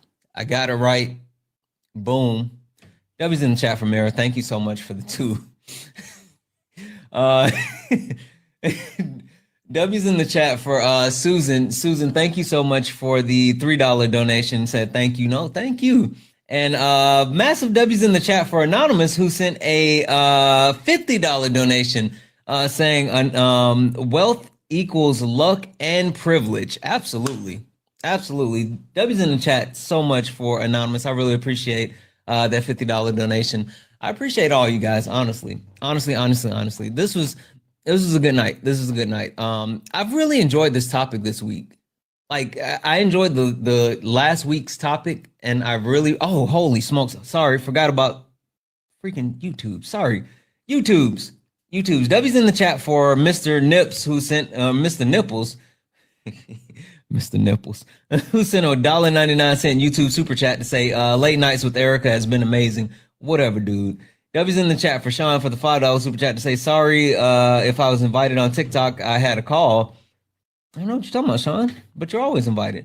W's in the chat for Chris, who sent a $4.99 YouTube super chat. The point is, too much money in politics. That's like the point. That's the point. Yep, that's the point. Absolutely. W's in the chat for Stormy, who sent a $5 donation saying, for your humanity, authenticity, and creating a space for real growth without judgment unless they deserve it. And sometimes they do deserve it. Thank you so much for the $5 super chat. I really appreciate it. Guys, it's been a good night. I've really enjoyed these topics. Tomorrow is going to be night 3 of it, and we're going to wrap it up. And tomorrow is going to be a heavy focus on what's the point, right? Tomorrow, really heavy focus on what's the point. And what's the point for anyone who watches late nights, and the fourth topic is always like the conclusion. It's the action. It's the do. So if you guys are going to be here tomorrow, yes, we'll talk about the other things, but night 3 is always, okay, we've done a lot of talking. How do we actually implement? How do we actually do? So tomorrow, if you guys come back and you decide that you want to join the panel, make sure you're ready to talk about the do and not just talk about the things.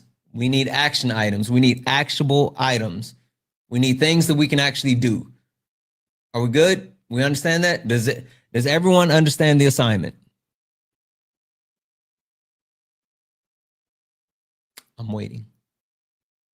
Oh, thank you, John. You got it? Yes? Yep. Yes. Okay. All right. Perfect. Tomorrow, it's about the do. So we're going to figure this out. All of us together. We're going to figure this out and we're going to fix it. We're going to fix tomorrow on Late Nights with Santana. We fix politics. Boom. That's what we do tomorrow. We fix chat. We will fix politics tomorrow. And then they can all thank us. All of us. We're going to fix politics together.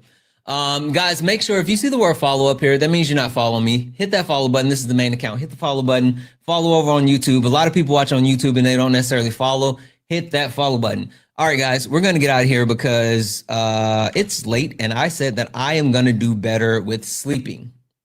So I need to go sleep. I'm going to do better with that. Yeah, this ain't your regular panel. Nah, we speak the truth. Late nights with Santana and Mama Jones watching. Better keep it clean. Let's go. Late nights, truth in the convo. Everybody get a seat at the table. From the block to the books, we mindful. No screaming, just dreams in the Bible. One mic, one voice, we build bridges from the heart of the hood to the world's big issues. Politics, pay, different cultures, but the real ones listen before they rebuttal. Late nights with Santana. Yeah, Mama Jones watching, so keep it grown. Ain't about flexing, this is the purpose zone. Santana, hold it steady. Guys, I love you guys. I do. Just that's it. That's the outro. You guys make it easy to do this sometimes. Sometimes you guys give me a hard time. But as of right now, I kind of like you guys. I like you guys okay right now. How about that? Anyway, we're going to get out of here. And I'll see you guys tomorrow. Yeah, I'll be all right. They be all right sometimes. You guys are okay sometimes. First time watching. I'm glad you enjoyed it. All right, guys, we're going to get out of here, guys. Thank you for all the gifts, the likes, the taps, the shares. Thank you guys for hanging out tonight. Thank you guys for being so engaging in the conversation. It was a good one, and tomorrow night will be even better. I love you all. Everybody get some sleep. I'm going to get some sleep. You get some sleep. We'll get some sleep. I love you guys, and as always...